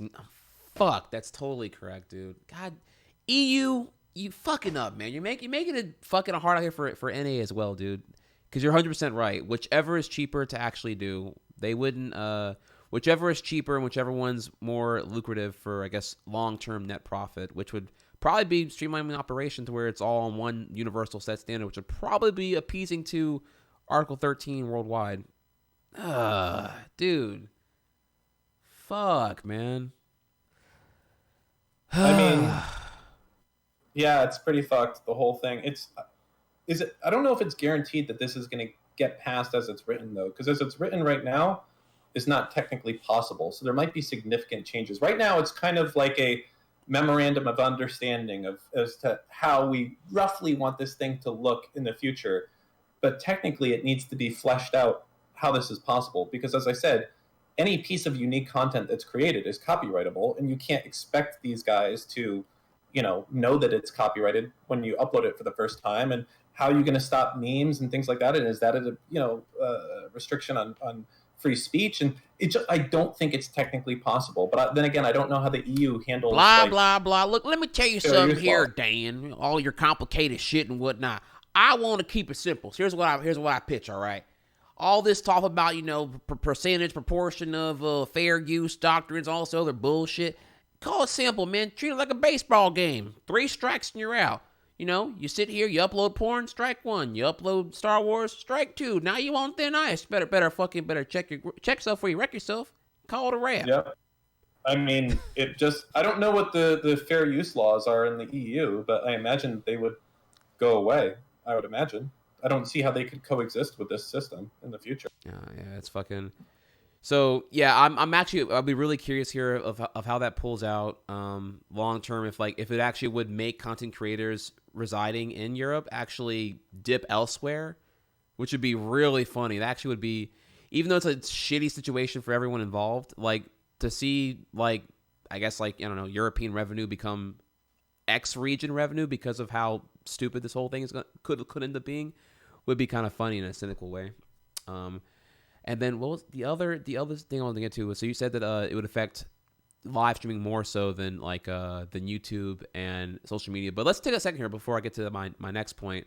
Social media, how do you foresee this affecting those who because we're only talking about video copyright here, but let's get into the picture and the picture and the other, and I guess audio. Well, I mean, you know how it's going to work. You can imagine it right now. Whenever you go to post a piece of content, video or an image or whatever, you're gonna upload it and it's gonna be, please wait, scanning, ... Now what happens if it detects that this is a copyrighted image? Is it going to say, please click to certify that this is fair use? Is that what's going to come up? Or is it just going to say, sorry, this image is copyrighted and you can't upload it? So that is the system that we're going to be looking at, making a new tweet, uploading an image, and either there's 2 options. They'll allow us to continue by pressing a button, even though it's detected bad, or they'll say you can't do this. Those are the 2 possible options that we have. One of those will go into fruition. Both of them kind of suck, I guess. Yeah, it's gonna be a shit show. Because I'm mistaken here, Man, we could really live in a world where something as innocent as like a SpongeBob meme, maybe even like a reposted, like not even like an OC, like like imagination, the SpongeBob rainbow gets thrown on Twitter, and it's like, oh well, that's Viacom, Nickelodeon, sit your ass down, Yep. and that is like, that's where we could be heading, right? Is that feasible? That you could like? Well, I don't know if the law is going to override fair use. I would like to think that. See, here's the thing: how should it work perfectly? That it would stop with the one with no fair use, and that it would let the other ones through. But what are we going to have, like a team of 1,000 fucking like workers sitting in an office somewhere, being like, "That's a meme. That's a meme. That's a meme." Like that seems like the pretty fucking backwards way of trying to do this shit. Like, is that what they're expecting off of us? Dude, I don't know. It's just gonna be, what would be funny is like, so if this, in a situation where they actually do something as petty as like, track down SpongeBob image post macros and memes like that, people would just like mass adopt over, let's just call it over like years of oppression, assuming the culture wouldn't just like go into a giant shitstorm of like, I don't know, whatever. Like if they remained stagnant and content with where it was and just adapted, it would be like, all right, well, we no longer like SpongeBob. We like Sponge Flob. Sponge Flob is like a pink sponge with a curly mustache, with like the Pringles mascot. And people would just mass use Sponge Flob to continue their SpongeBob meme meta. And just, it's a giant step backwards. There's no way to look around it. It's stupid. It was pushed heavily for by corporations, and they got their wish, and they're grasping on to a fucking day that doesn't exist anymore. Your shit, just everyone is so stupid with the piracy thing, and that's where it all comes from. 100% of this is like, they watch my music without paying, or they watched a movie without paying. You can't stop it. You can't. The days of being able to stop that shit were like 20 years ago. Maybe. It's done. But instead of like being... So here's the problem. Yeah, also want to clarify real quick. You are correct, chat. Parody and transformative content are exempt from copyright striking or stuff like that, but who decides what's parody? It's parody until it hurts my bottom line. Then you can use your corporate, lobbying, bullying power to say fuck you. You can just remove the goalpost. You can draw the line wherever you want, whatever serves your means. Like, it's a parody until it's money loss, and they'll just they'll move the goalpost to wherever they want to say that you're out of bounds, and that you need to pay up. So it's the case. Here's the problem. The movie industry and the music industry are used to an existing form of revenue that they've had for a significant period of time, right? For movies, it's movie theaters, and then sending out the DVDs and the sponsorship that comes with it. And for music, it's basically what, streaming. I don't know how much album sales is off downloads versus CDs, but those are the industries that they're in, and those are getting crushed more and more and more every year as a result. Now, as we go more into the future and we see more things like Netflix, and we see more things like piracy becoming even easier and even easier. Like, for instance, you'll see that with like, do you remember Popcorn Time by any chance? Popcorn Time doesn't ring a bell. Is that a song? Popcorn Time was like a website that basically was a front end for it was a front end for BitTorrent, and it looked just like Netflix. So you could go to like Popcorn Time, and all of the latest movies that were on the BitTorrent service, you could just one-click play. It was like making BitTorrent for idiots. You just go popcorntime.com and watch any video in your browser that's on BitTorrent. It was insane, okay? The movie studios freaked the fuck out because they knew BitTorrent's here to stay, but this is making it way too fucking easy. When you can send your grandma, just go to popcorntime.com and click play. There's no installing programs. There was no nothing, right? Right. So they're fearful of that, but we have to accept that in the future, that's going to happen again, and it won't be able to be removed. So where do movie theaters get their income from once that happens, if they can't rely off of ticket sales and DVD sales? The answer is going to be your fucking movies are going to have a lot more sponsored products in them moving forward. I'll tell you what. Listen, 10 years from now, movies are going to be all about sponsored products, and we're all going to fucking hate it because that's going to be the last reliable source of income that you can't take out of those things. When I can't make money from ticket sales, when I can't make money from DVD sales, all that's left is sponsorships in the video and now sponsorships. You bring up a great point there. First, let me I want to bring up a parallel example and see if this differs from what you're saying is the apocalypse of the movie revenue industry. But real quick here, your video crashed on me, so I'm gonna rejoin the call. Hang on a second. Okay, there we go. Fixed. Discord's stupid. Okay, so the let's look at the last 20 years of the record industry, right? So prior to Napster's disruption with the peer-to-peer sharing network that allowed music to get finally have a giant, piracy ring, right?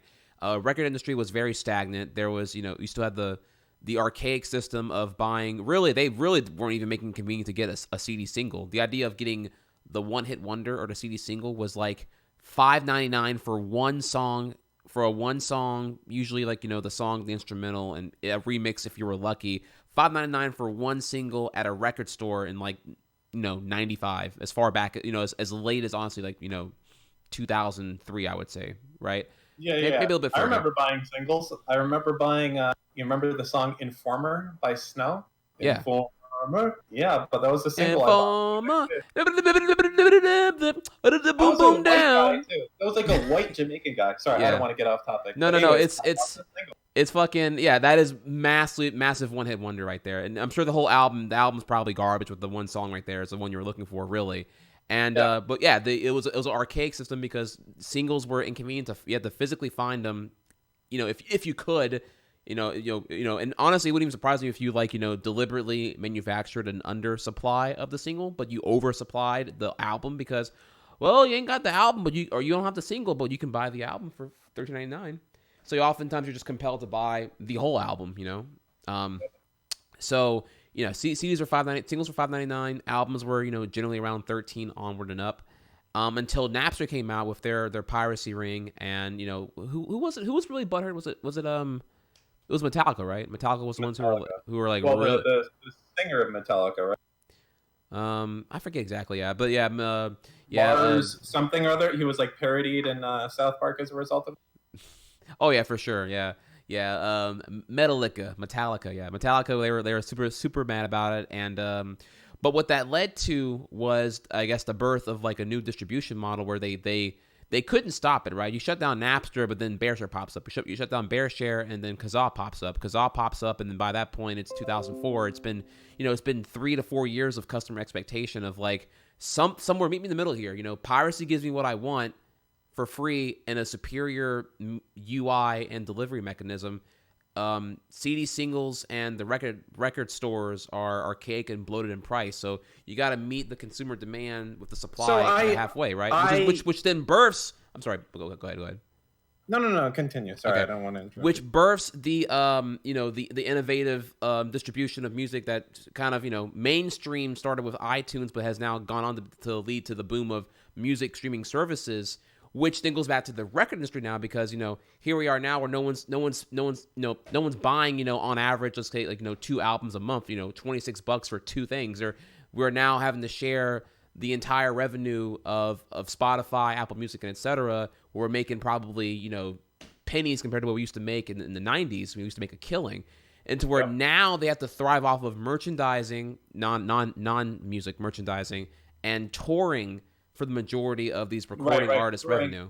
So they modernize. And are you? So what I'm getting back here too about that whole spiel right there is that, do you feel that the movie industry couldn't modernize? That it's just going to be this bleak outlook of product placement and sponsored garbage throughout your movies? I think movies are more challenging than music, and I'll tell you why. Because for music, there's not a lot of other options for that, right? Music can be free, but you still want it. You want it in your car. You want streaming has kind of solved music, and the music industry, for the most part, I think is okay with what they get. They get their streaming revenue, they get touring, and then album sales are going to die pretty much completely because not a lot of people own music. But it is what it is. That will taper off and level at a certain point. But that's it. The music is done because it's very simple, but it's different than movies. Because movies, typically, most people will watch a movie once and be done. Music can continually go over time. You get the royalties over music if it's played in certain places, if you want it for your commercial. There's a lot of other options for music that there isn't for movies. Movies are they're trickier, right?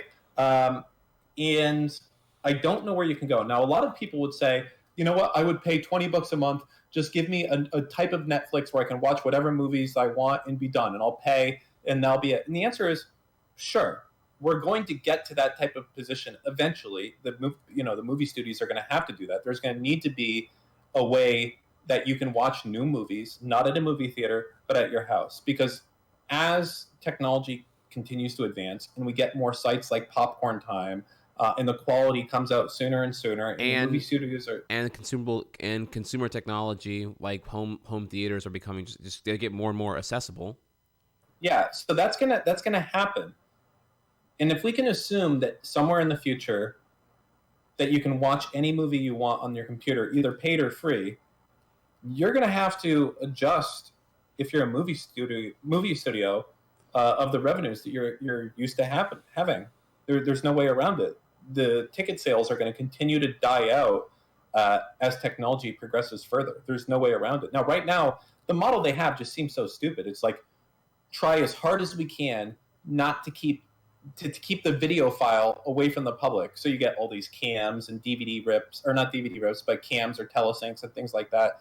And that's the model that they do to try and keep it out of the public's hands as long as possible. But yeah, I don't know how long that can last. I feel like eventually we're going to, either video quality from the camera is going to get good enough that you can basically have a DVD quality video just by pointing a camera at the screen, or what. But yeah, they're going to have, the only option left for movies, especially since you only watch them once, is going to be built-in sponsorships. And then, yeah, it's going to make pretty shitty videos. Like, as someone said, like the Air Jordans and Spider-Man and things like that. It's just going to be, shit. Yeah. I think it's a negative. Yeah, you're not wrong there. Cause, we're already, you look at product placement, I would say it kind of did a big 180. It kind of did like a giant 180 over the last 50 to 60 years. Because I recall pre-commercials. Now, mind you, I haven't watched these shows from way back when, but like pre-commercials, where the traditional commercial break existed, all the shows had sponsored. Like they had like obnoxious, like a soap opera in, I don't want to throw out a decade incorrectly here, but it might have been around the 50s. Would have had every soap opera had like an obnoxious segment where they went over like the whole plot came to a stop to go over like, I don't know. Oh yeah, like I Love Dawn Lucy, soap. I think would do that. Yeah, they would completely stop to plug the soap really hard in this very not pivotal scene of like Lucy using Dawn to like really clean her otherwise, in unwashable dishes or whatever. And then the commercial break was created to allow, I don't know, just like better separation of like obnoxious like narrative constraints of like of shows at that time. And then now we went from then to now we go back over here to like what was it, Michael Bay's The Island from 2003, which had just like an unprecedented amount of product placement in its thing. And then even fucking the other Michael Bay films, Transformers 1 through 5, where it was just like let's just be real here, like when I watched it when I was 18, when I first saw the first Transformers, I didn't know any better. But now that I'm like a woke 30-year-old, I'm looking at it, I'm like, dude, this is a walking, talking, 2-hour-long General Motors commercial. It's like, do you want a Camaro? Do you really want a Camaro? Do you really, really want a Camaro? And you're just like, you're being flashed. Every vehicle in the entire thing is a GM vehicle. And it's so obnoxious, I can't even turn it off. I try not to look at it, but all I see is a GM SUV, a GM this, a GM that, a GM this, a GM that. And it's like, fuck, dude. So it sucks, and that's what's going to be the detriment of that industry. But technology kills things all the time. I don't know. That's a tough one. I don't know the solution to there. All I know is I believe. Let's set a time frame here.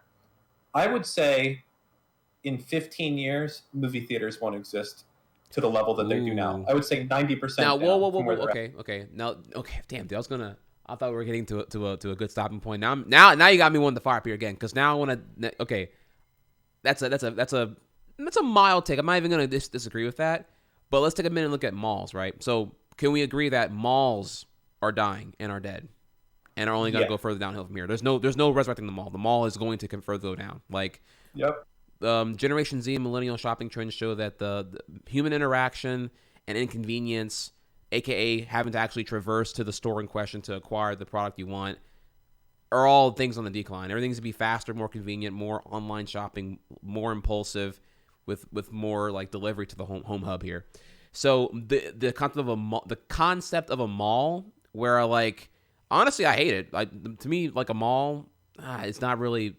Like, I get it if I have time to kill, if I'm getting like my I don't know, my fucking phone repaired and I have nothing better to do, then yeah, the mall sounds great. But me like wanting to go to the mall, and clearly it's not in my preference. I haven't been to the mall minus like a Christmas errand visit, like, 2 years ago or whatever. Because like when's the last time you went to like a Sears or a what are some of these other? I'm gonna go do this time consuming trip where I have to traverse through like pushy salesman loaded hallways of those little middle booths where I'm getting shoved a bunch of garbage in my face, like an annoying pop-up ad. There's no advantages except if you're bored. Like, if you go to the mall, go to a store, here's what's happening.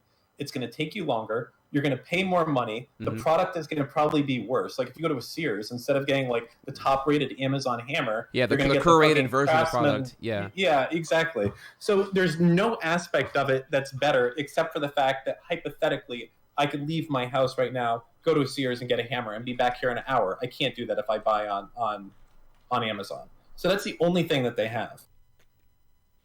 I'm sorry, one second. I had the my thing freaks out whenever I wait, it fixed it. Okay. All right, real quick here. Everyone, I know it's 2:00. I know it's noon PST. Destiny did Destiny hang on. Yeah. Destiny has not responded to me yet, so I'm waiting on him. He's late. Blow him up, call his phone. Don't yell at me. I'm waiting on him. So right now it's overtime with Trihex and Dan talking economics and a bunch of other shit right now. So yeah, feel free to I don't know, frowny face him, not me. So I'm waiting on him right now. But I'm sorry. Let's continue though. You were saying? Yeah, the mall is inferior.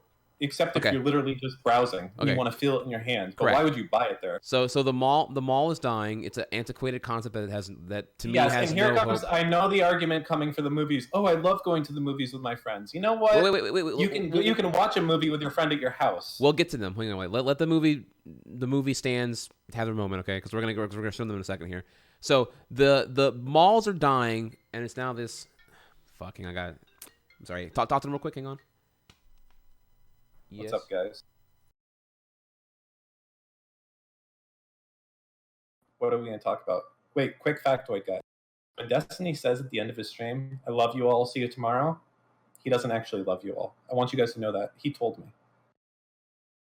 And when other streamers say that they love you, guess what? They don't love you either. They're lying to you. And if you believe it, you deserve everything that's coming to you. I hate that I'm in a position where I have to tell this to you guys because I feel like I'm breaking a lot of hearts out there, but yeah, he's lying to you. I know, it's fucked up. Fuck, man, I feel bad, but it's like I had to drop this truth. I couldn't keep it bottled up anymore. A great injustice was being done, and it's like I knew the formula and I had to tell you.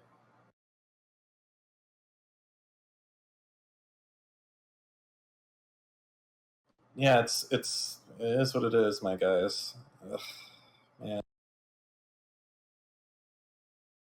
Hey, guys, who is it? Dunked 5G. Hey, Trihex, tell this man to shut the fuck up. Hey, Dunked 5G. You're a bad person. And I wish bad things upon you.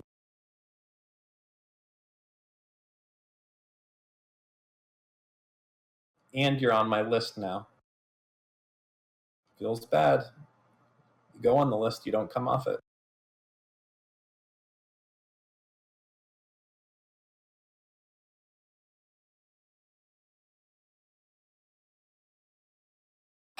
What else can we talk about? Man, I'm so captive audience right now. I'm not sure what to say.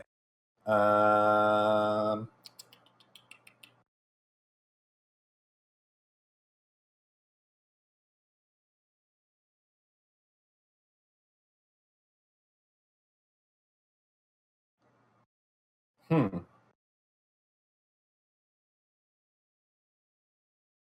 thank God. All right, I'm back, boys. What's up? Sorry about that. That was a.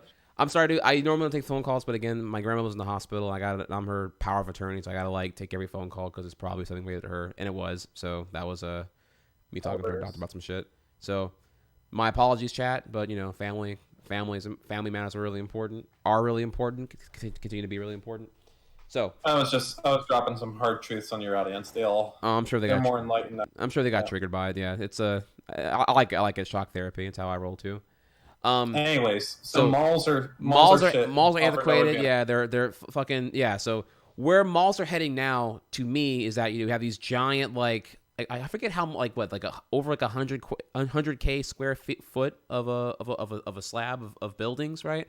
Like it's a way more than 100K square feet. Way more. Like a Best Buy is 100K. You're right. I'm thinking of fair fuck. I'm sorry. I might have you're right. Shit, it might be. I might have meant like a upwards of probably like I think like most malls are going to be over 1 million square feet. Yeah, you're right. Because I'm thinking like a house is like 2K. I don't kind of math I was throwing out there. So what I'm seeing now is that the malls are kind of like the ones that are getting reacquired now are getting repurposed. And some things I'm seeing now are like they get repurposed into like being like midtown luxury apartments. That was one thing I heard was like one of the most lucrative strategies you can do if you're willing to like do like a 10-20 year investment on a mall property is you like kind of like gut out most of the stores, make them into apartments, and then have like an inside storefront hub for the residents to buy into, and that's a pretty cool idea. But I guess what I'm getting at here about that is, malls can be repurposed because of their advantage of their, comically high amount of square footage proportional to its asking price because, it's not getting used right now. Yeah, so some malls can work. So I live in Miami Beach, and out here you have it's kind of a road. It's called Lincoln Road, and it's a pedestrian road. And it's populated with a lot of nice restaurants but a lot of shopping as well. And that works because people come there still, even though it's kind of a mall, it's like an outside mall, but people are coming to hang out and have a nice meal, and they're walking along and there's nice stores on the left and right. So that still exists. But the malls of yesterday where you like go there and go to a Kmart and shit like that shit's donezo. Not coming back. Yeah. So I agree with you. Yeah, it's donezo. So then now the movie theater, it's just like, you're seeing some attempts now to like kind of like further differentiate it from the home theater experience. Sure, you got a big screen. Sure, the theater's a big screen and a nice, dark, isolated environment. Well, you know what? At my house, I have great speakers and a great big sound system, or great speakers, dark environment, and a big screen. So checkmate there. Okay, well, our chairs are reclinable. Well, so is mine in my house. Okay, well, our front row. This is like the modern things now. Our front row has a VIP pass where a waiter will come and bring you food in the middle of the movie. That way you can like eat your chicken wings on a attachable tray on your reclined chair. Okay, well I can eat at the house too. It's just like they're trying further and further to keep up here. But I'm seeing like honestly, short of the Alamo Draft House, I just don't know. I hear you, man. I kind of fear that the theater. People are saying they're still going to. Yeah, people are saying, "Oh, it'll still exist because I love going to the theater with my friends." I guess, but if you could go to your house and that's okay. Let me shit on them real quick here, okay? I saw a survey. Oh fuck, I wish I had the citation for this one. There was a survey conducted by it might have been Business Insider. I forget who did it, so forgive me here. It's going to be kind of an anecdotal thing at this point for me to say it like with confidence, but that for particularly Generation Z. Over half of Gen Zers who go see a movie don't even know what movie they're going to go see. It's purely contextual of the social influence of who's going to the movie theater that day, more so than the actual movie influencing their decision to actually attend the theater. Interesting. And I was like, because that really caught me, of course. I'm like, no, dude, for me, it's what movie are we seeing, not who I'm seeing it with. But for other people, that social experience. Now you got to think, these are the same dipshits who are like on their phone the entire time they're in the movie theater. So their whole thing is like Facebook 24/7. Yeah, it's a hard problem also because half of America, at least, is so dumb, right? That you can never, like, I know I'm not going to a movie theater. I haven't been in forever. I don't know how often you go, but it's like, But then you realize that, like, shit, half of America is really quite stupid. So you don't know what they're doing. So maybe movie theaters will stay around. I don't give a shit about going to the movie theaters with friends. I'd rather just watch that shit at home and be done, because I don't want. The most annoying thing to me is actually seeing a movie with a friend, because I just want him to shut the fuck up so I can watch the movie. Yeah, see, the thing about it too is you stay out in Miami. I'm out in South Louisiana. Our movie attending experiences are very, very different. Oh yeah, because I feel like when I go, I don't. Well, when I go, I would universally want to go to a midnight screening where only the passionate fans would go, where everyone's polite and shit. You know, I would never go on a Friday or Saturday night. I haven't done that since 2004. True that fact is, in Louisiana specifically, that is the worst. There's like zero fucking movie etiquette in there. I lived in New Orleans for a few years. So you already know, dude. Let me tell you. Hang on. Let me tell you this fucking story about how I went to go see Spider-Man 2, and like it was Spider-Man 2 opening weekend on a Saturday night with my family, and it was the fucking worst, dude. Like there were like little kids running up and down the aisle with their little Spider-Man and Wolverine dolls, fucking fighting each other and shit. There was like teenagers behind me, fucking. Anytime Peter and Mary Jane had a conflict, he was all like, "Man, see that's because Peter ain't got that fucking that Goodwood. You feel me, man? If that was me hitting Mary Jane, I show that bitch what's up, bro. Show that and just antagonizing the like talking shit and quips the entire fucking time, dude. I'm like, dude, shut the fuck up, you insecure little fuck, man. I get it. You hit white girls, god damn, dude, shit." And it never ended. It was terrible. I had to go see it a second time when I could, because it was just completely abysmal.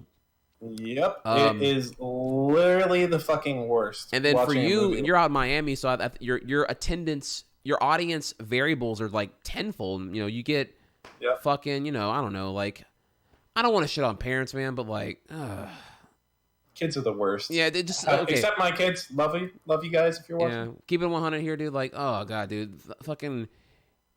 You're bringing like, I don't even see like what's okay. I get it if you have like a child. When you have like a toddler or like a 2-year-old that's crying 3/4 of the movie, should you really be at the theater? No, you should. No, yeah, you shouldn't, dude. Like, fuck, dude. And then it's like bonus points. It was probably an R-rated movie. You probably took them to. Like, good job, dumbass. But movie theaters are shit. Yeah, they should go away. Garbage. Everyone needs to adapt and just. I don't know, man. It's a total fucking. Like, you know, to me, just people are stuck. I got it. What you'd have to do, Japan? You'd have to have like that it's a Korean karaoke where you have the private rooms for every party. Like you have like that's the type of stuff I'm suggesting. We don't have the culture for movie theaters, but I would say, have you been to Asia or Japan or anything there? Have I been? No, not personally. No, it's on my list. Over there, they have all these things that we need to have in the United States, and we don't. Like, when you go to a restaurant, it's like in front of you is an iPad, and you just order your shit, don't talk to anyone, and they bring it to you. It's fucking amazing. You know, you need a refill, press a button. But we don't have this shit because we're like trapped in like ancient civilization for so much of our fucking shit. I want this fucking future like Blade Runner 2024 shit coming at me. I'm sick of like everything we have, man. Yeah. Wait. Let's take one from the chat here. What the fuck? I'm not a millionaire. What else am I supposed to see? Where else am I supposed to see a movie on the big screen? Well, it's not about that. One, the big screen. I mean, we're at a point now where you can get you're able to now acquire under some conditions here a 55-inch 4K TV for $200 as your loss leader on Black Friday at your local electronics retail outlet now, and it only gets cheaper and better and more lucrative as time goes on here. So another 2 years, and I would say you're probably going to see 55-inch 4Ks be, you know, the new 32-inch. It's going to be like if you're sub 55, you know, you ain't packing heat, fam. Your TV's garbage, and that only goes further in. So your big picture does get more accessible over time.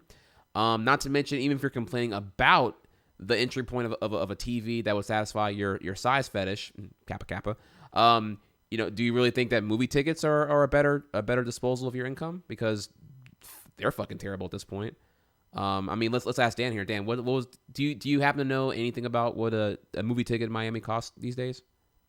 I think it depends if you're doing. There's like 16 different fucking options with movies these days. Like, shit, you not. It's like, do you want to see standard? Do you want to see the IMAX? What about IMAX 3D? Do you want to see the Panavision or whatever?